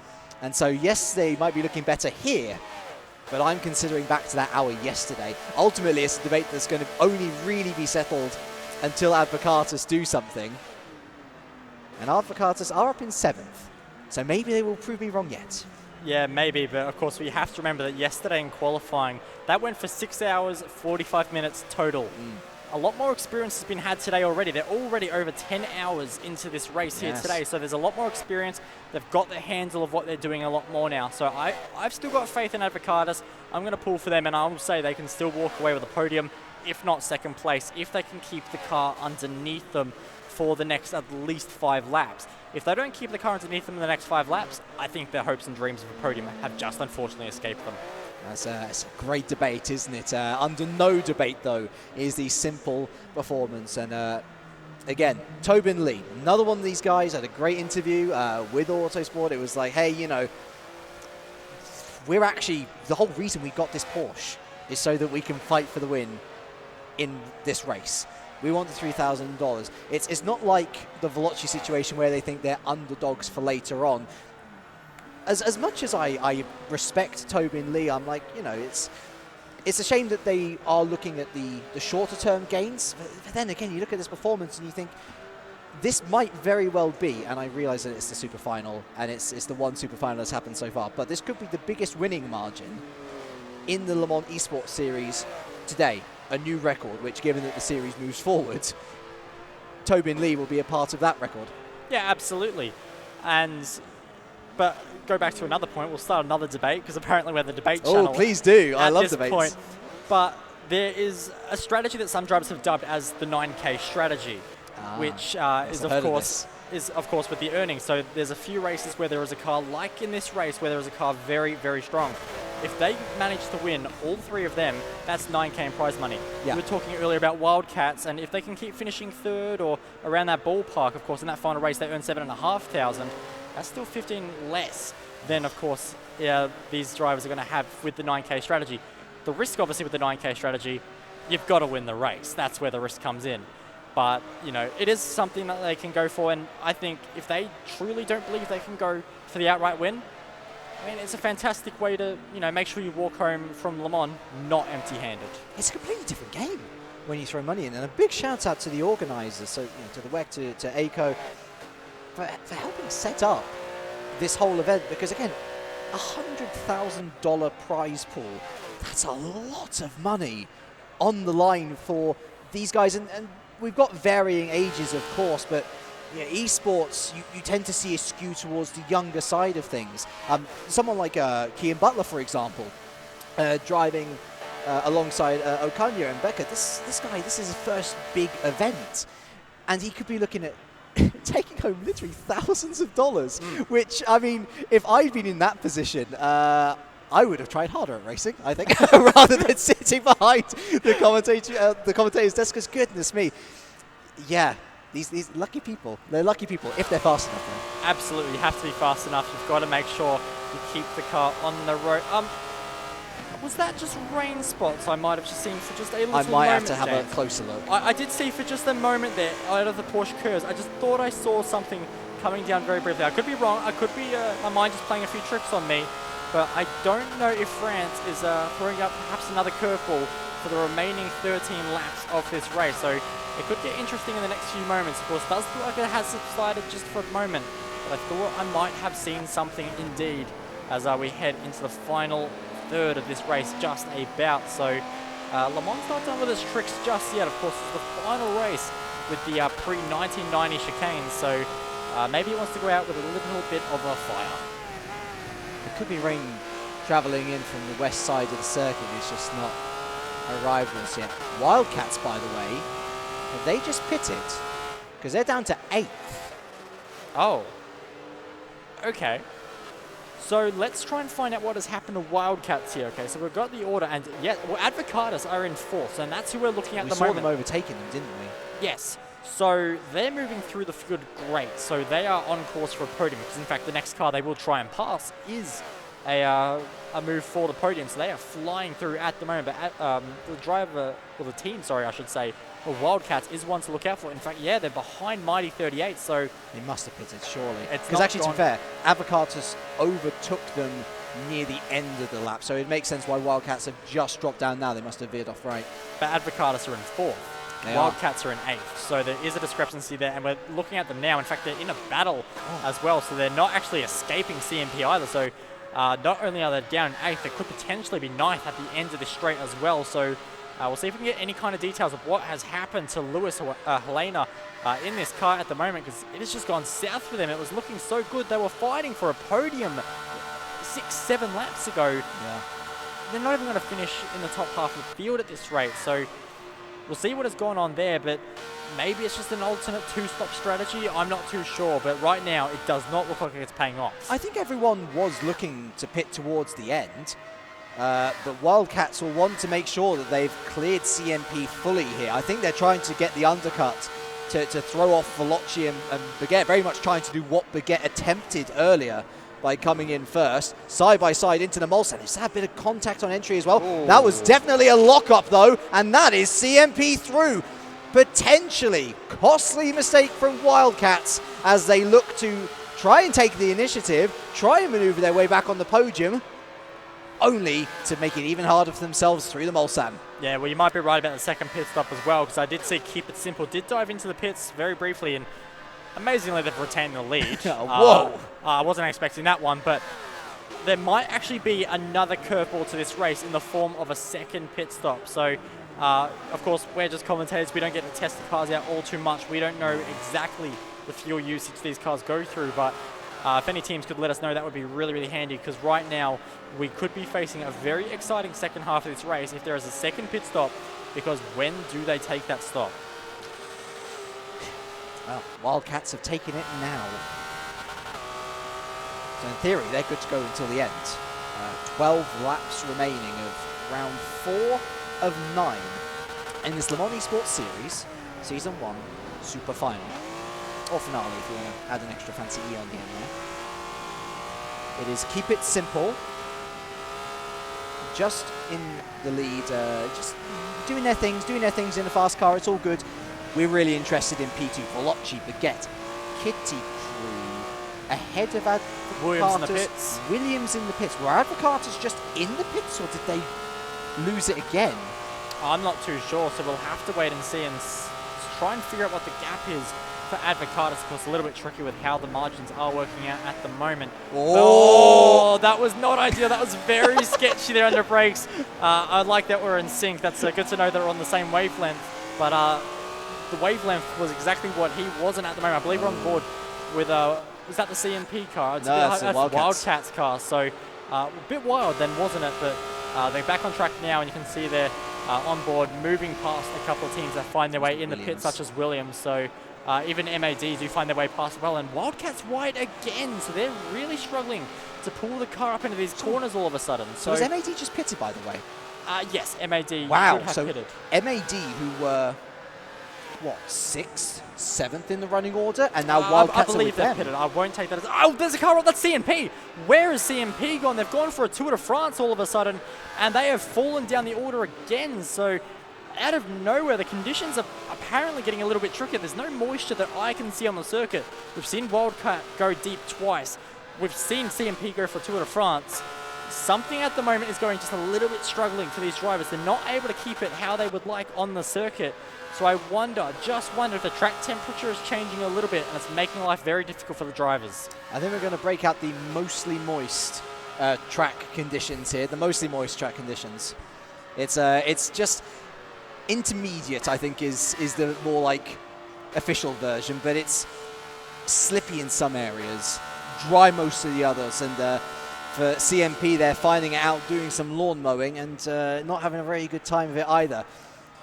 So where does that leave Veloci and Baguette then? So we know Wildcats is pitted. We imagine with all the mistakes that's happened so far, they should be ahead of them. Yes. Which I guess would lock them into P2 and P3 for now. Potentially. It all depends on how Veloci goes. It all depends on how Baguette Racing go. And Advocatus. Yes, absolutely. Advocatus, I don't think we can rule out yet. It's going to be very close with that remarkably OP Porsche that they do have. But where they time that pit stop's going to be crucial because, of course, Wildcats making a few mistakes at the moment, but they do have the undercut. They're on fresher tyres at the moment, so that is going to benefit them a little bit. Just how much, though, I don't know. Do I think it'll bring them into play with Veloci and Baguette Racing? I'm not so sure. But the question is that the podium can still most definitely change the order around, and I think it will. You love your sim racing. I love my sim racing. And if you like your sim racing and you're interested to get involved, then you might want to take a look at this.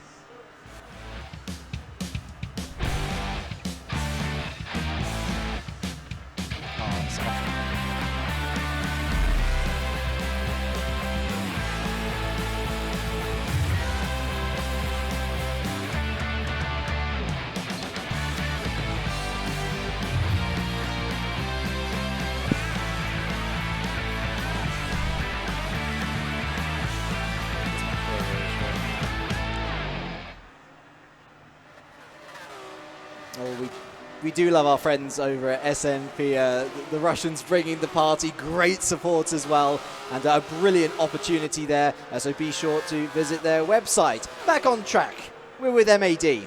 We saw a wonderful move earlier in the race from Akanya, maybe another wonderful move incoming as they put Wildcats under all sorts of pressure. They were fighting for the podium, and now they're looking to rescue decent points. Yeah, they absolutely are. It's going to be interesting to see where they do come out, but right now my attention is solely on Baguette Racing, who find themselves in the pit lane. Where do they come out in relation to Wildcats? It's going to be very interesting, but I have to say, in relation to where Wildcats is on track, I don't think it's going to be even close. In fact, we provisionally have Mighty 38, of course, in between those two teams, so I think Wildcat have lost out a lot more than we thought, and perhaps that early stop, which should have in theory gained them time, has actually done the exact opposite. And Baguette Racing going to very comfortably walk away with an effective P3. Of course, we're still waiting on Veloci Esports to take their second pit stop, as there's almost a bump there from Mad heading into that first chicane. We've got a pack of 4 cars all making their way through. Williams Esports was the final car in that train, and they're trying to make their way through the order with Gary Mitchell at the wheel at the moment, but it is Mariano Okana who finds himself in the Mad car, and what a beautiful livery that is. And normally in sim racing, blue is a colour that is quite common. Yes. It has to be said, and it's a colour we see quite often, but there's only a handful here, which is actually quite nice to see that we have quite a lot of variety. Teams aren't all just following the same trend, and we do have some very nice liveries indeed. So just quickly, what do you think the nicest livery of the lot is out here today? Oh, you're putting me on the spot here. Here's the thing, I would like the Veloci, but the Veloci are very uniform with their colours across whatever esport they're taking part in. I do like the Wildcats, and it's not just because we had an individual session with Bryn talking to one of the designers. I like the bold colours. But you know what? I looked at the Mad Motorsport car yesterday, and there was a sheen to it. There was a sheen. It was a chromey finish, and I am a sucker for a chrome finish, so I'll have to go with Mad. How about you? Yeah, absolutely. So it'll be very interesting to see just how the liveries react in different lights and all of that. But I think I'd probably... Well, actually, let's just ignore liveries for a second, because look what's going out on track. We have a massive scrap there heading towards the Mulsanne section. We have CMP involved. We have Williams lurking in the background, hoping something goes wrong, and there's a car in the gravel. So something has gone wrong indeed. What team was that? A bit hard to tell at the moment. But absolutely. So Wildcats there losing a bunch of spots. But look at the run that CMP have at the moment on board there, just hunting the back diffuser of the Mad car at the moment as they fire their way down this very long straight that isn't straight at all, with a sequence of kinks all the way through it. But we'll see how this goes all the way through into Indianapolis. It's going to be very, very tight and hard on the outside as well. So we'll see how this goes. And it's not going to be easy. And indeed, it's a crossover move. Goes for the outside. All of a sudden, loses it on the camber change. And it's very lucky to pull it up. Contact made in the back of the Mad car. Williams now up into third in this little scrap. Can they benefit any more into Arnage? The CMP tries the outside. Going to be very difficult to make it happen from there. Williams going to try and make the run. And we could potentially go 3 wide, because Williams, I think, got the best run out of all of them. As you can see there, the Mad car on the front, on the outside there, was just pulling away ever so slightly. CMP in the draft. I don't know if they're going to have the overspeed to make anything happen into the Porsche curbs, but we've seen them very dicey. We've seen them make moves before, but for now, they just choose to sit behind and play the long game. Oh my goodness, my little heart can't take much more of this. And so, while we're taking a little rest, it's over to you, Bryn. Thanks there, James. It's interesting to know, isn't it, that Bo can sound even more Australian when he gets excited. The day is getting longer, his Aussiness is coming through. It's great to hear, great commentary, lads.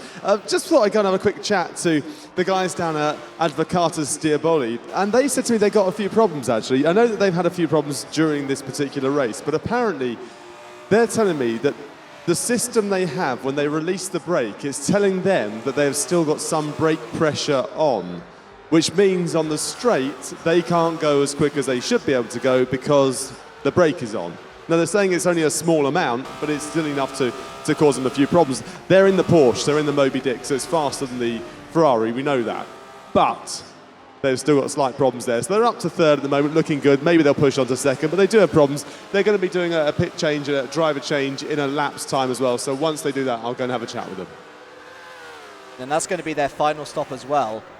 And goodness me, there was almost problems for Mad Motorsport there. Caught in a 3-wide situation through the Porsche curves. Spoiler alert to anybody who's not watched racing at Le Mans. You do not go 3 wide through the Porsche curves. And Mad Motorsport almost paying the price. Their race has already been damaged from that freak accident in the pit lane with Advocatus blocking the way.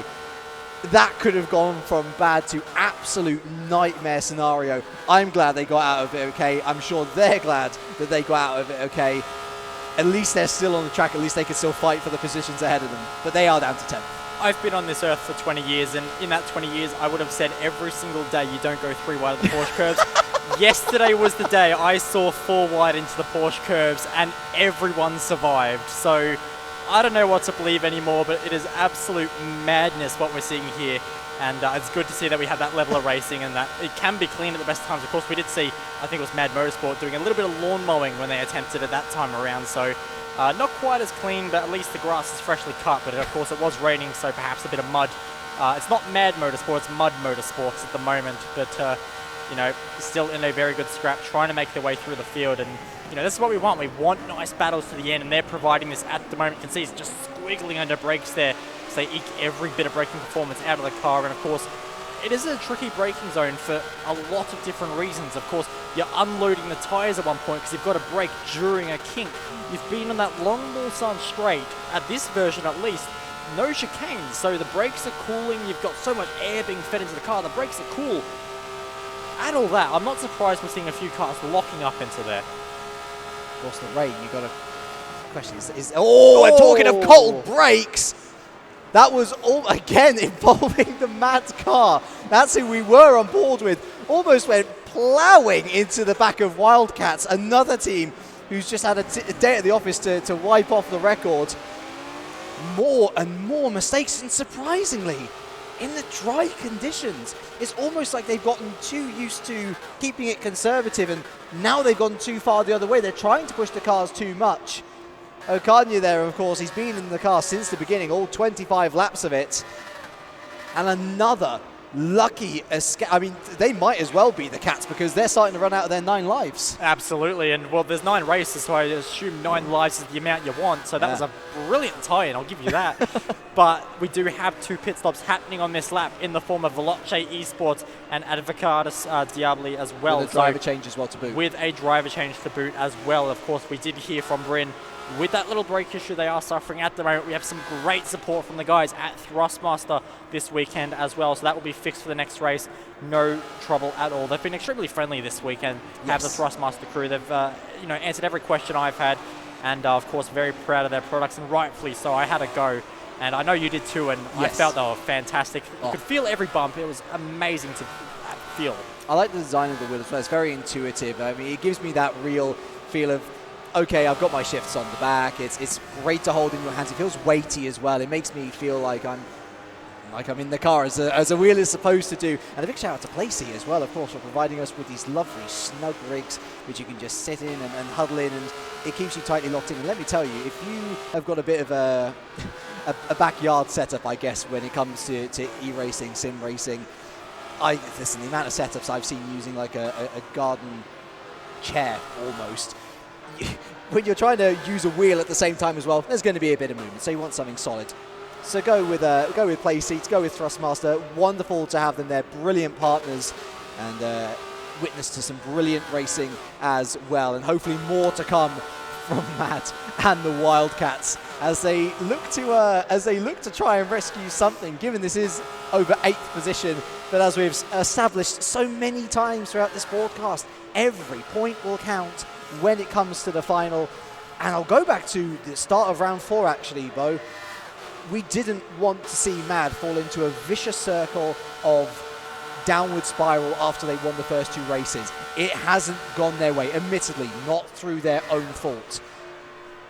But they have to deal with what they've got, and side by side, they risk losing P8. In fact, as things stand, they still are out of P8. Oh, it's the other way around. Sorry, my apologies. They're looking to take P8. They're looking to take back control of their destiny down the inside, up towards the Mulsard. I think they have just pulled ahead now. No, they're still neck and neck. It's still the Wildcats with the advantage, but there's just a little lip, a little nose in from Okanya, and he's been able to hold it. Oh my goodness, you need some cojones to do that. Unfortunately, the cojones weren't enough to save him from a bit of a tank slapper on exit. And that means that the Wildcats, despite that bravery, remain ahead. Yeah, well, that was a very brave move, and he just about had it as well. There was a bit of contact mid-corner, and I would think he was a bit too worried about pushing the other car off the road that he actually left quite a bit of room. And in doing that, actually ended up sort of hurting his exit, so he kind of just hurt his own overtake in at the moment there, but he might be able to get it back here. But how many times have we seen around the outside of Arnage not being able to happen? We've seen it so many times, only seen it pulled off once, and unfortunately I don't know if it's going to happen this time. Of course, it goes a little bit better than it did with Williams Esport earlier in the race, but didn't get the exit either. So for Mariano, he's going to have to find another place on circuit to make this pass. There's a very South American feel to this battle. Of course, Elena, the Brazilian, currently piloting the Wildcats machine. You have Okanya from Mexico, and goodness me, has it been a feisty battle. Beep, beep, Porsche coming through. Here comes the Simple team, looking to lap these guys for the second time of asking. He'll be hoping that the blue flags will be waving nice and high, but I think these two are much more interested in what's going on with each other. Wild goes, or Wide goes, Wildcat. no! 3 wide. Oh, the Porsche's on the grass. Keep it simple. Keep it simple. Live up to your team name. For goodness sake. Finally, he passes the 2 of them and into the pit lane almost out of fear. It's the goes safest the place Mad to be. Motorsport car. It's the safest place to be. I do not blame him for a second for hiding behind the tyre wall and the pit wall. And you can see that wasn't even an overtake. That was just goodbye for the Porsche there, just flying past there. But for Mad, they're into the pits now, 2 laps down, and we'll see how this race eventually pans out for them. Advocatus have taken their second pit stop. And they're still third. And they're in third, and they're going to be hunting down Veloce Esports. And you've got to say, with the pace advantage they, in theory, should have, this shouldn't really be a fight. This should just be a procession. I wish we had the exact timings. Actually, to be fair, I guess we could see where, if it is possible, from the wonderful broadcast crew, perhaps we could take a little look at where Veloce currently sits on track, and then look back to where Advocatus currently sits on track. They sit in second. They have literally just overtaken Veloce, and they are into P2 despite everything that's happened to them. You don't pay double the money for that car in this particular group for nothing. Can I be egotistical for a second? You can be as egotistical as you like, given that I know pretty much what's coming my way. I won the debate. You did win the debate. I concede. Well, I say that. I've won the debate for now. There is still 8 laps left in this race in total. There is. So, how many times have we seen things change? This race has been fantastic. Of course, we might not have had the side-by-side racing and battles we might have wanted, but there have been some real highlights from this race so far. Oh, just the style of driving, the rain, the comeback story. Admittedly, with the biggest advantage they could possibly hope for in this particular race. But the comeback story. And you know what? I would have been so disappointed if those guys had come all this way only to go home with nothing. I hoped that every team here would at least go home with something. It's Humway in the car, and fingers crossed, all fingers crossed, that they're able to bring it home now.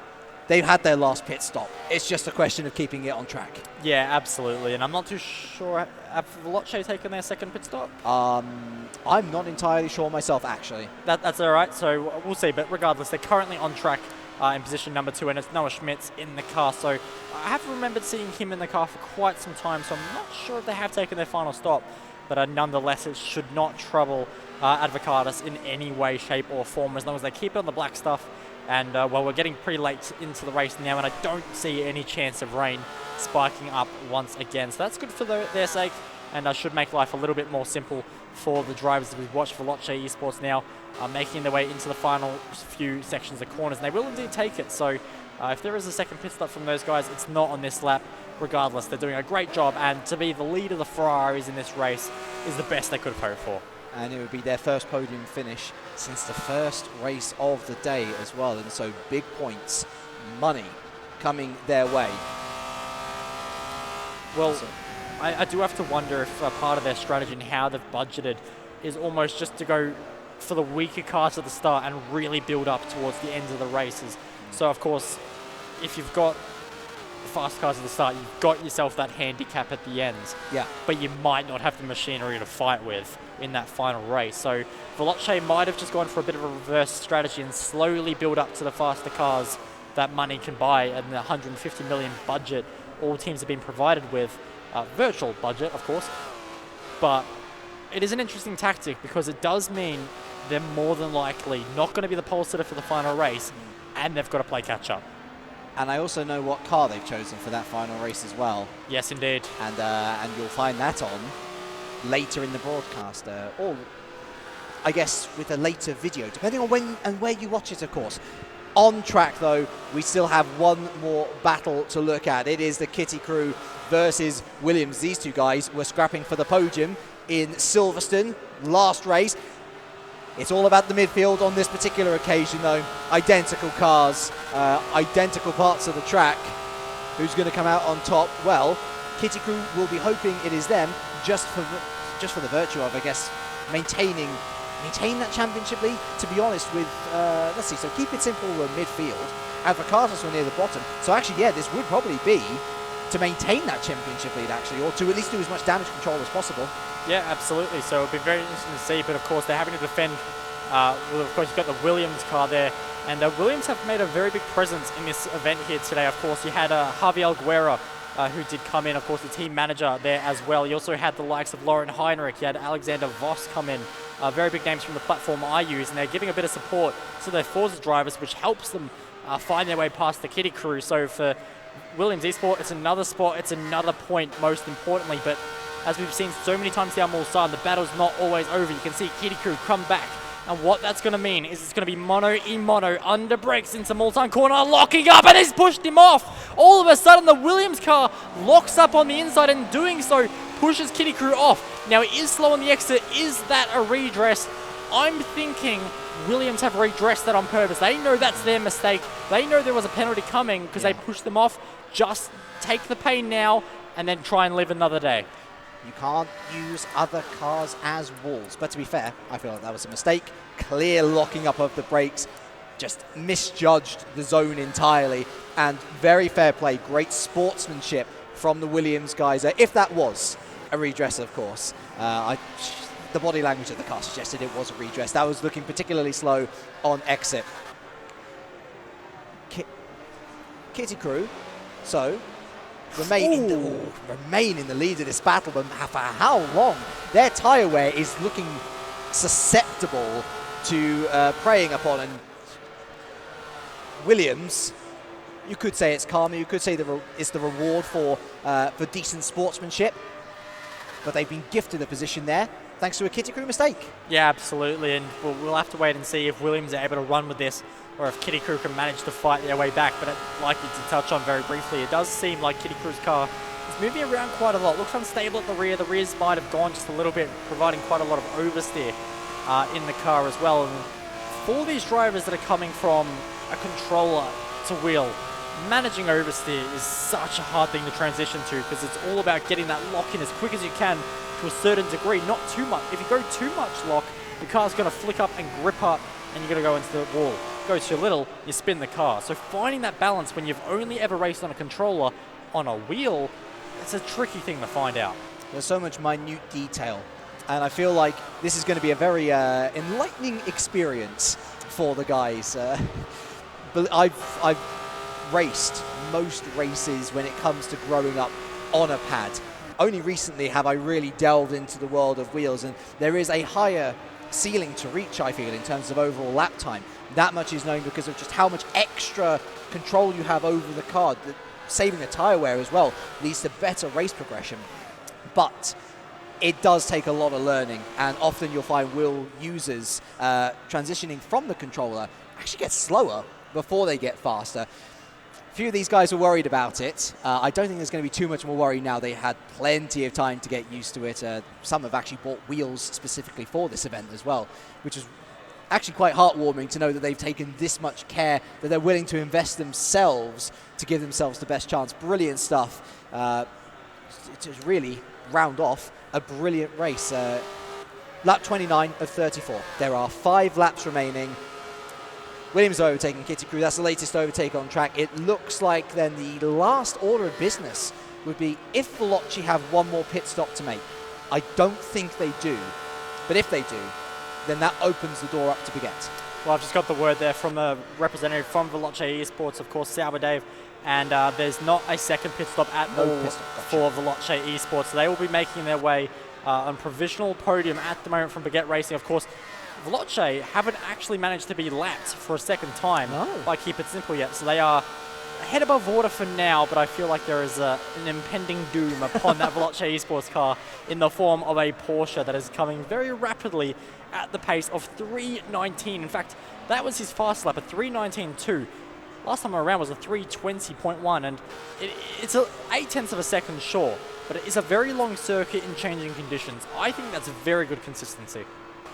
Not only that, but considering how hard the car is to handle, I would expect nothing but inconsistency from the lap time. So to keep it within a second, like you say, they're actually very impressive. Great car control. So it's the dying stages here. It's actually the dying stages of the day as well. They're currently heading up to 9 p.m. local time. So 10 hours in at this point. And actually, to be fair, now is when I'm going to say some of these mistakes that you might see, the oversteer, the misjudging of braking zones, mental fatigue is going to start becoming a factor now. And one thing I've got to say is I haven't seen too many drivers that are actually heading out, getting some sleep, resting up. It's been very limited to a high degree. I've seen a couple do it, but some teams I haven't seen a single driver yet actually resting up. So staying up for the entire 24 hours, I mean, I know me and yourself are actually being very, very crazy, and we're going to try and stay the entire 24 hours where possible. Don't copy us, please. We are mad. We're mad, they're MAD. But for these drivers, I think they do need to make sure they get rest, because of course, you know, we're just looking at a screen. For them, it's a full body experience where every little millimeter of input they're putting into the car matters. And it could be a 100K prize pool decision-making mistake if they're fatigued. So they really do have to make sure they're on the top of the game. And I think more teams that aren't used to this endurance aspect, and Forza is typically known, let's be honest, for its sprint race formats, Yes. a lot shorter stuff. They might not be used to endurance racing. They might not understand the effects of just how bad fatigue can be. If some of these mistakes are fatigue, that's worrying news. We're not halfway. Well, it's not just the guys in the car as well. Let's think back to that brilliant call in race 3 from Kyoe of from Tyrwall Racing. Went off script, changed the strategy, ended up getting a position, an extra $1,000 out of it. If you are not on the ball, then you're not going to be thinking about that. On top of that, reaction speeds completely slow down if you don't get that rest.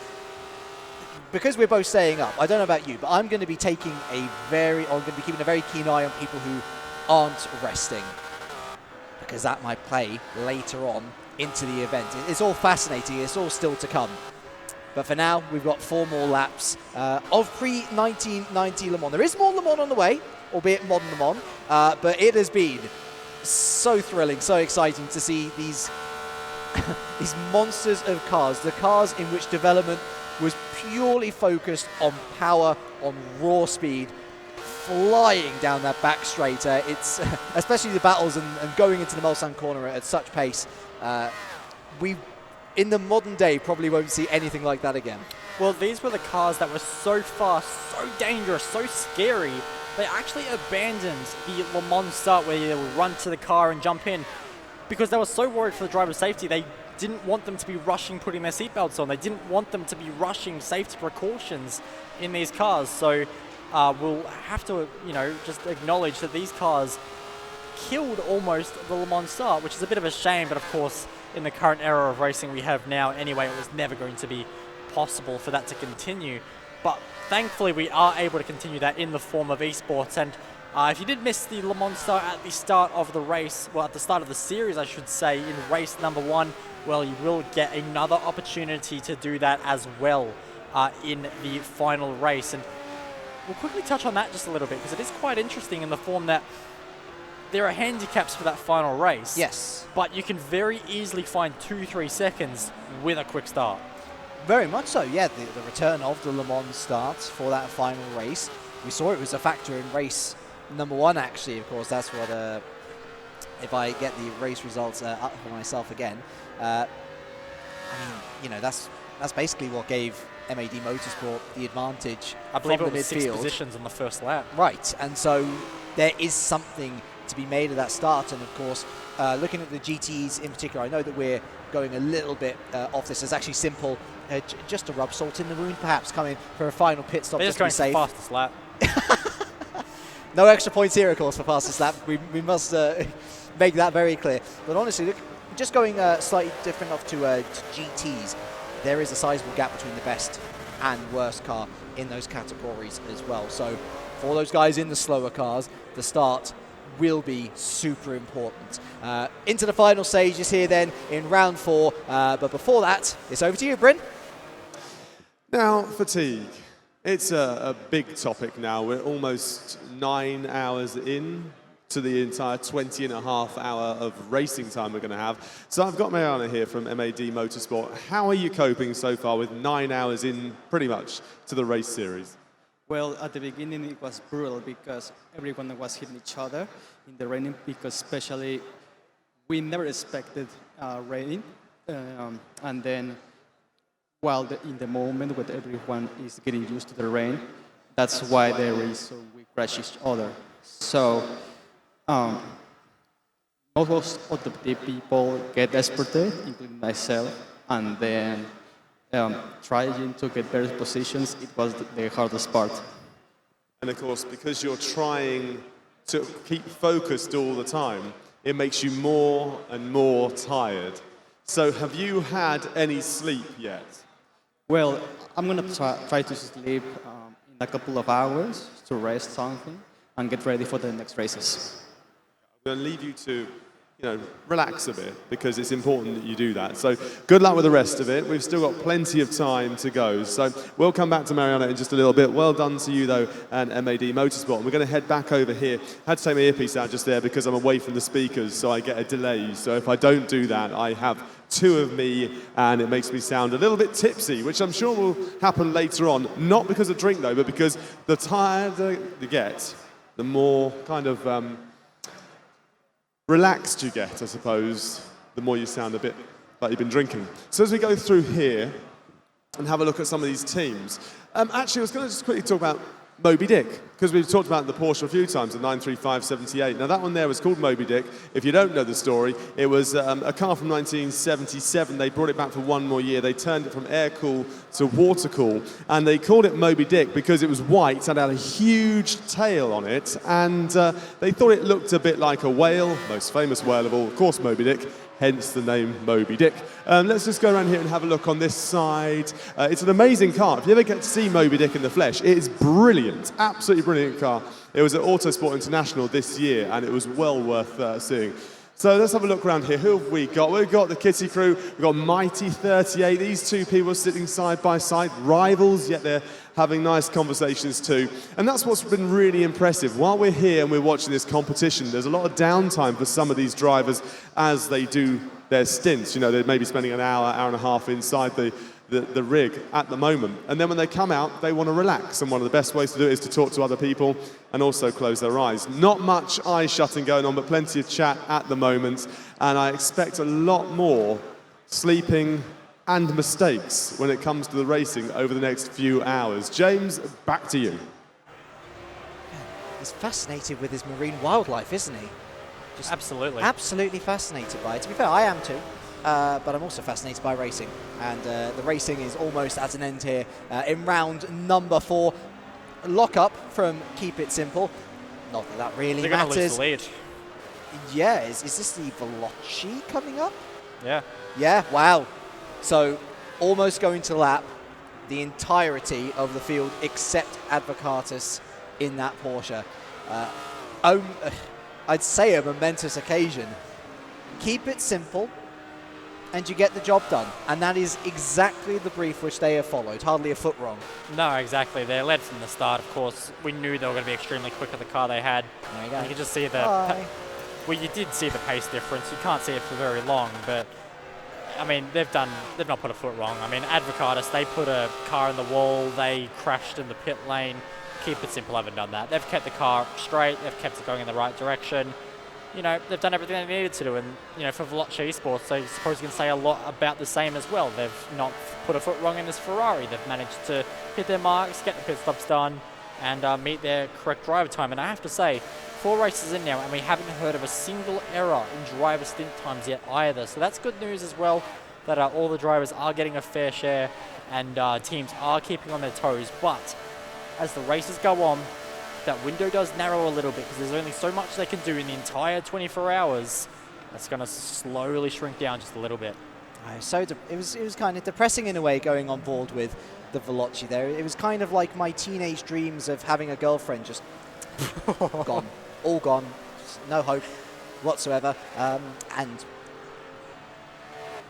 I don't know. I can't really speak much of my chances now either. In any case, it is bon voyage for Keep It Simple, probably until the end of the race. Of course, a reminder that everyone else, if you're new to racing, I realize this seems like a bit of a basic point to go over if you're relatively into motorsport at all. But just because they're 2 laps back, it doesn't mean that they have to complete then a further 2 laps to complete the race. Once Keep It Simple have crossed the line, then everybody who crosses the line after, they have finished the race. They're just recorded as whatever laps down. But let's keep in mind as well, Keep It Simple has lapped the other Porsche in Advocatus as well. Such has been their dominance. Over a lap on everybody else in the field.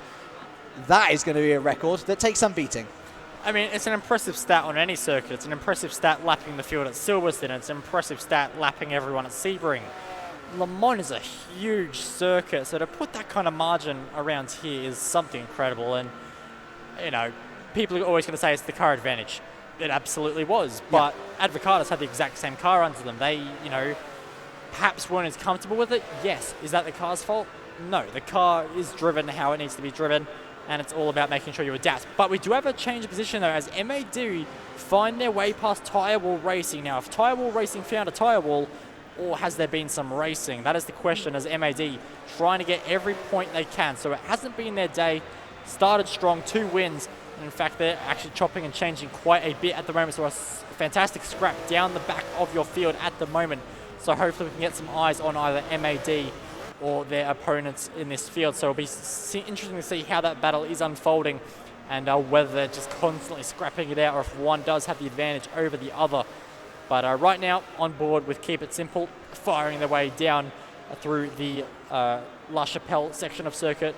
And yeah, they're just in a class of their own. We've seen the other Porsche just oversteering everywhere and looking uncomfortable. Their car just looks very much underneath them. And they've driven a great race.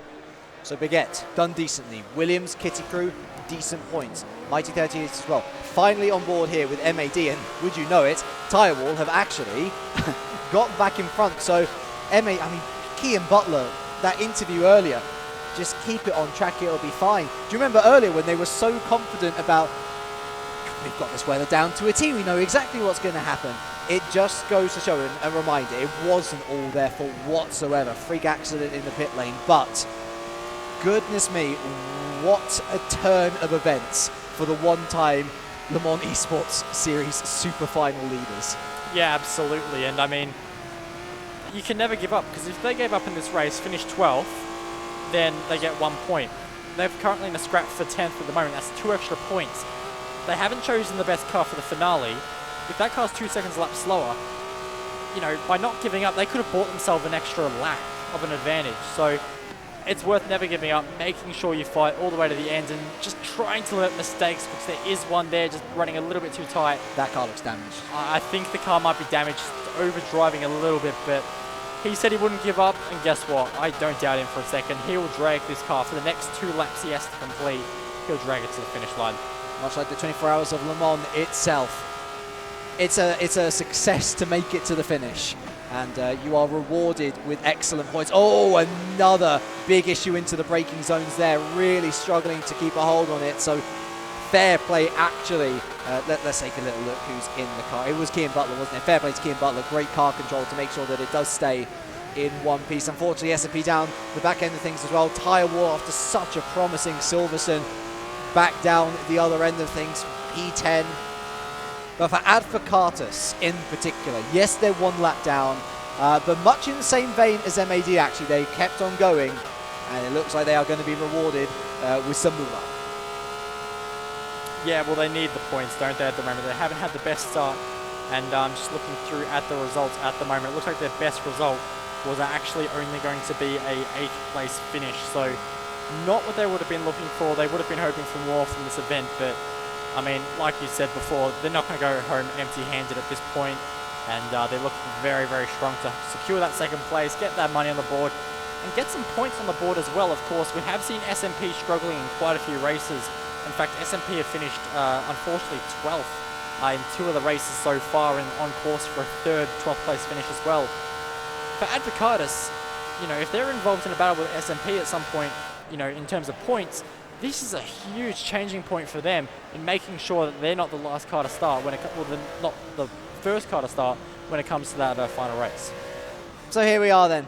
Keep it simple. Another lockup into the Dunlop chicane, but I feel like a lap of honor would be a great demonstration of just how majestic this car is. Currently being piloted by the Japanese driver Yuri Oki, better known in Xbox circles as Kamikaze.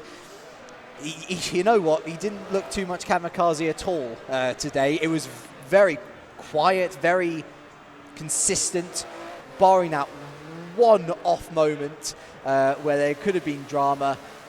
It has been plain sailing from start to finish. Here, down the back straight, just listening to the engine, just watching the trees flying past you. Again, I'll repeat myself, but for good reason. I don't think we'll ever see another car like this. No, not at all. This was a fantastic car choice for them. I mean, it's given them absolute maximum points. They can retire at this point in the race, and they're still going to... And they still win. They still win because I'm unclassified results. So we don't have that rule that unfortunately did hurt Toyota, robbed them of a podium in 2017, but you must cross the finish line. I don't believe that is in the rule book here, but nonetheless, I don't think there's going to be any issues. Last lap around was 5 seconds off the pace. They're just bringing the car home, making sure that they get these 12 points, and now just looking for the braking zone into Mulsanne corner, slam on the brakes as hard as you can without locking up, out to the outside, flick it into the inside, get the tyre barrier and on the power.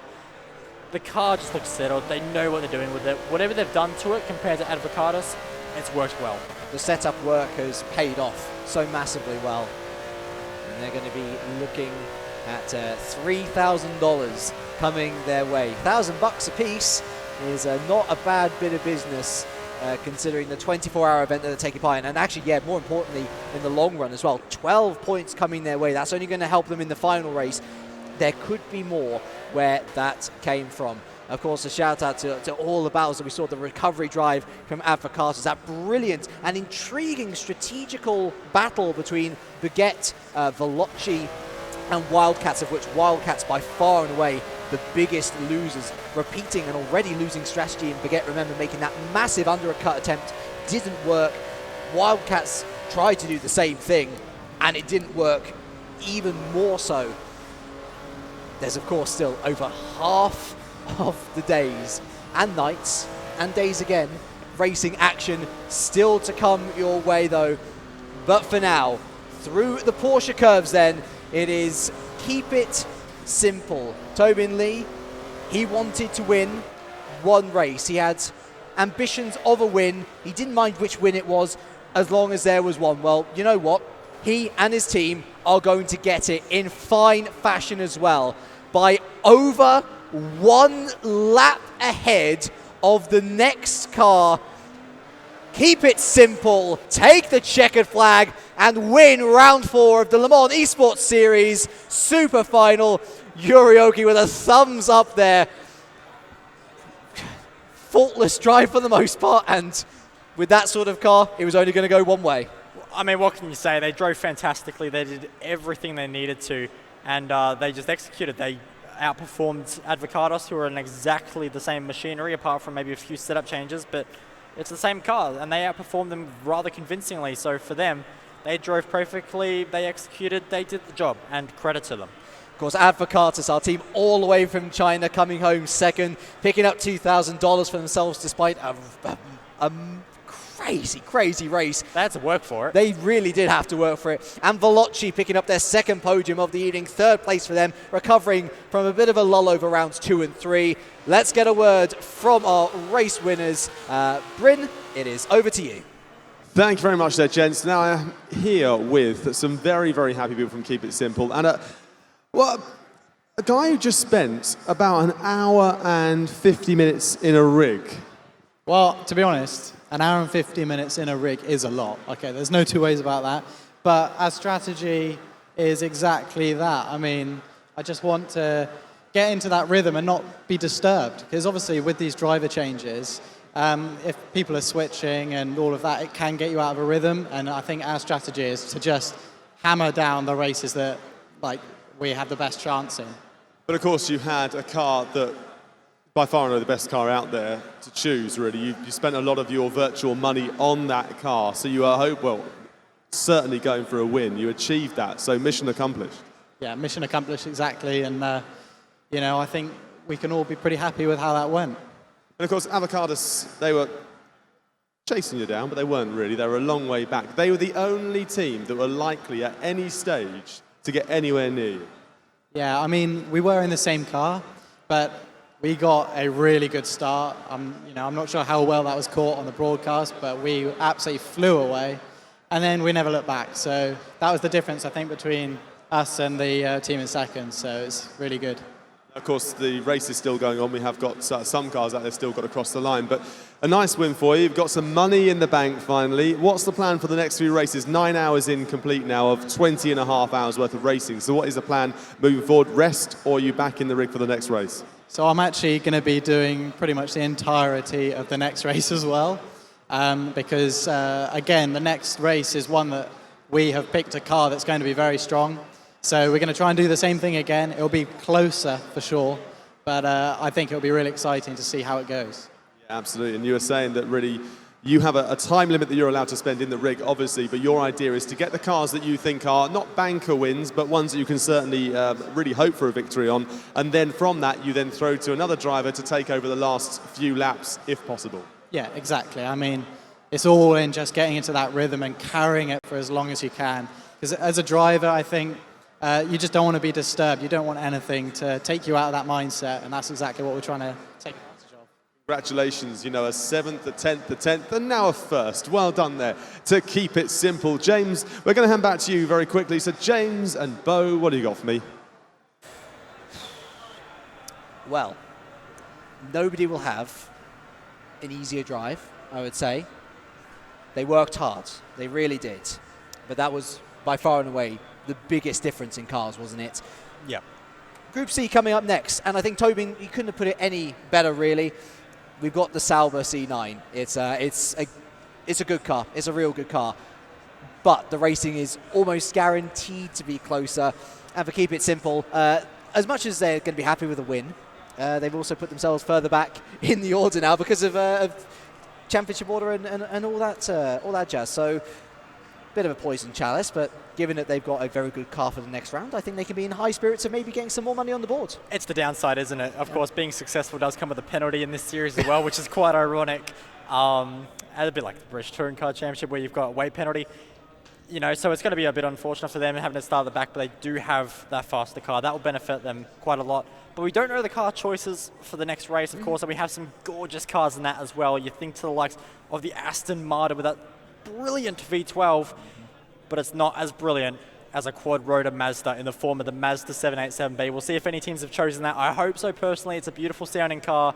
But then, of course, you have the Jaguar XJR9 and the Sauber C9, like you mentioned, with that throaty Mercedes V8. It'll be exciting. I'm looking forward to it. And it's the first time we go to the modern Le Mans circuit. It's exciting. Second half of the Le Mans Esports Series coming your way. Bryn, any last thoughts from you? You know, it's exciting. It's also relentless, isn't it? 9 hours in, we've got another 2-hour race coming up. And as Bo was saying, it's the first time we're going to see a certain number of marks here. So we're going to see Aston for the first time, we're going to see Merc for the first time, Mazda and Jag as well. So that's going to be really exciting. That one coming up, another 2-hour race, the Group C. And also the first time we're going to see a chicane down the Mulsanne Straight. So that's also going to be quite exciting as well. So we've got all that coming up very, very soon. Now, if you think you'd like to find out more for the next season of the Le Mans Esports Series, and why not go to lemansesports.com. You can find a little form there, fill it out, and we'll keep you up to date, and hopefully you'll be here next time. We'll see you back here in just a few.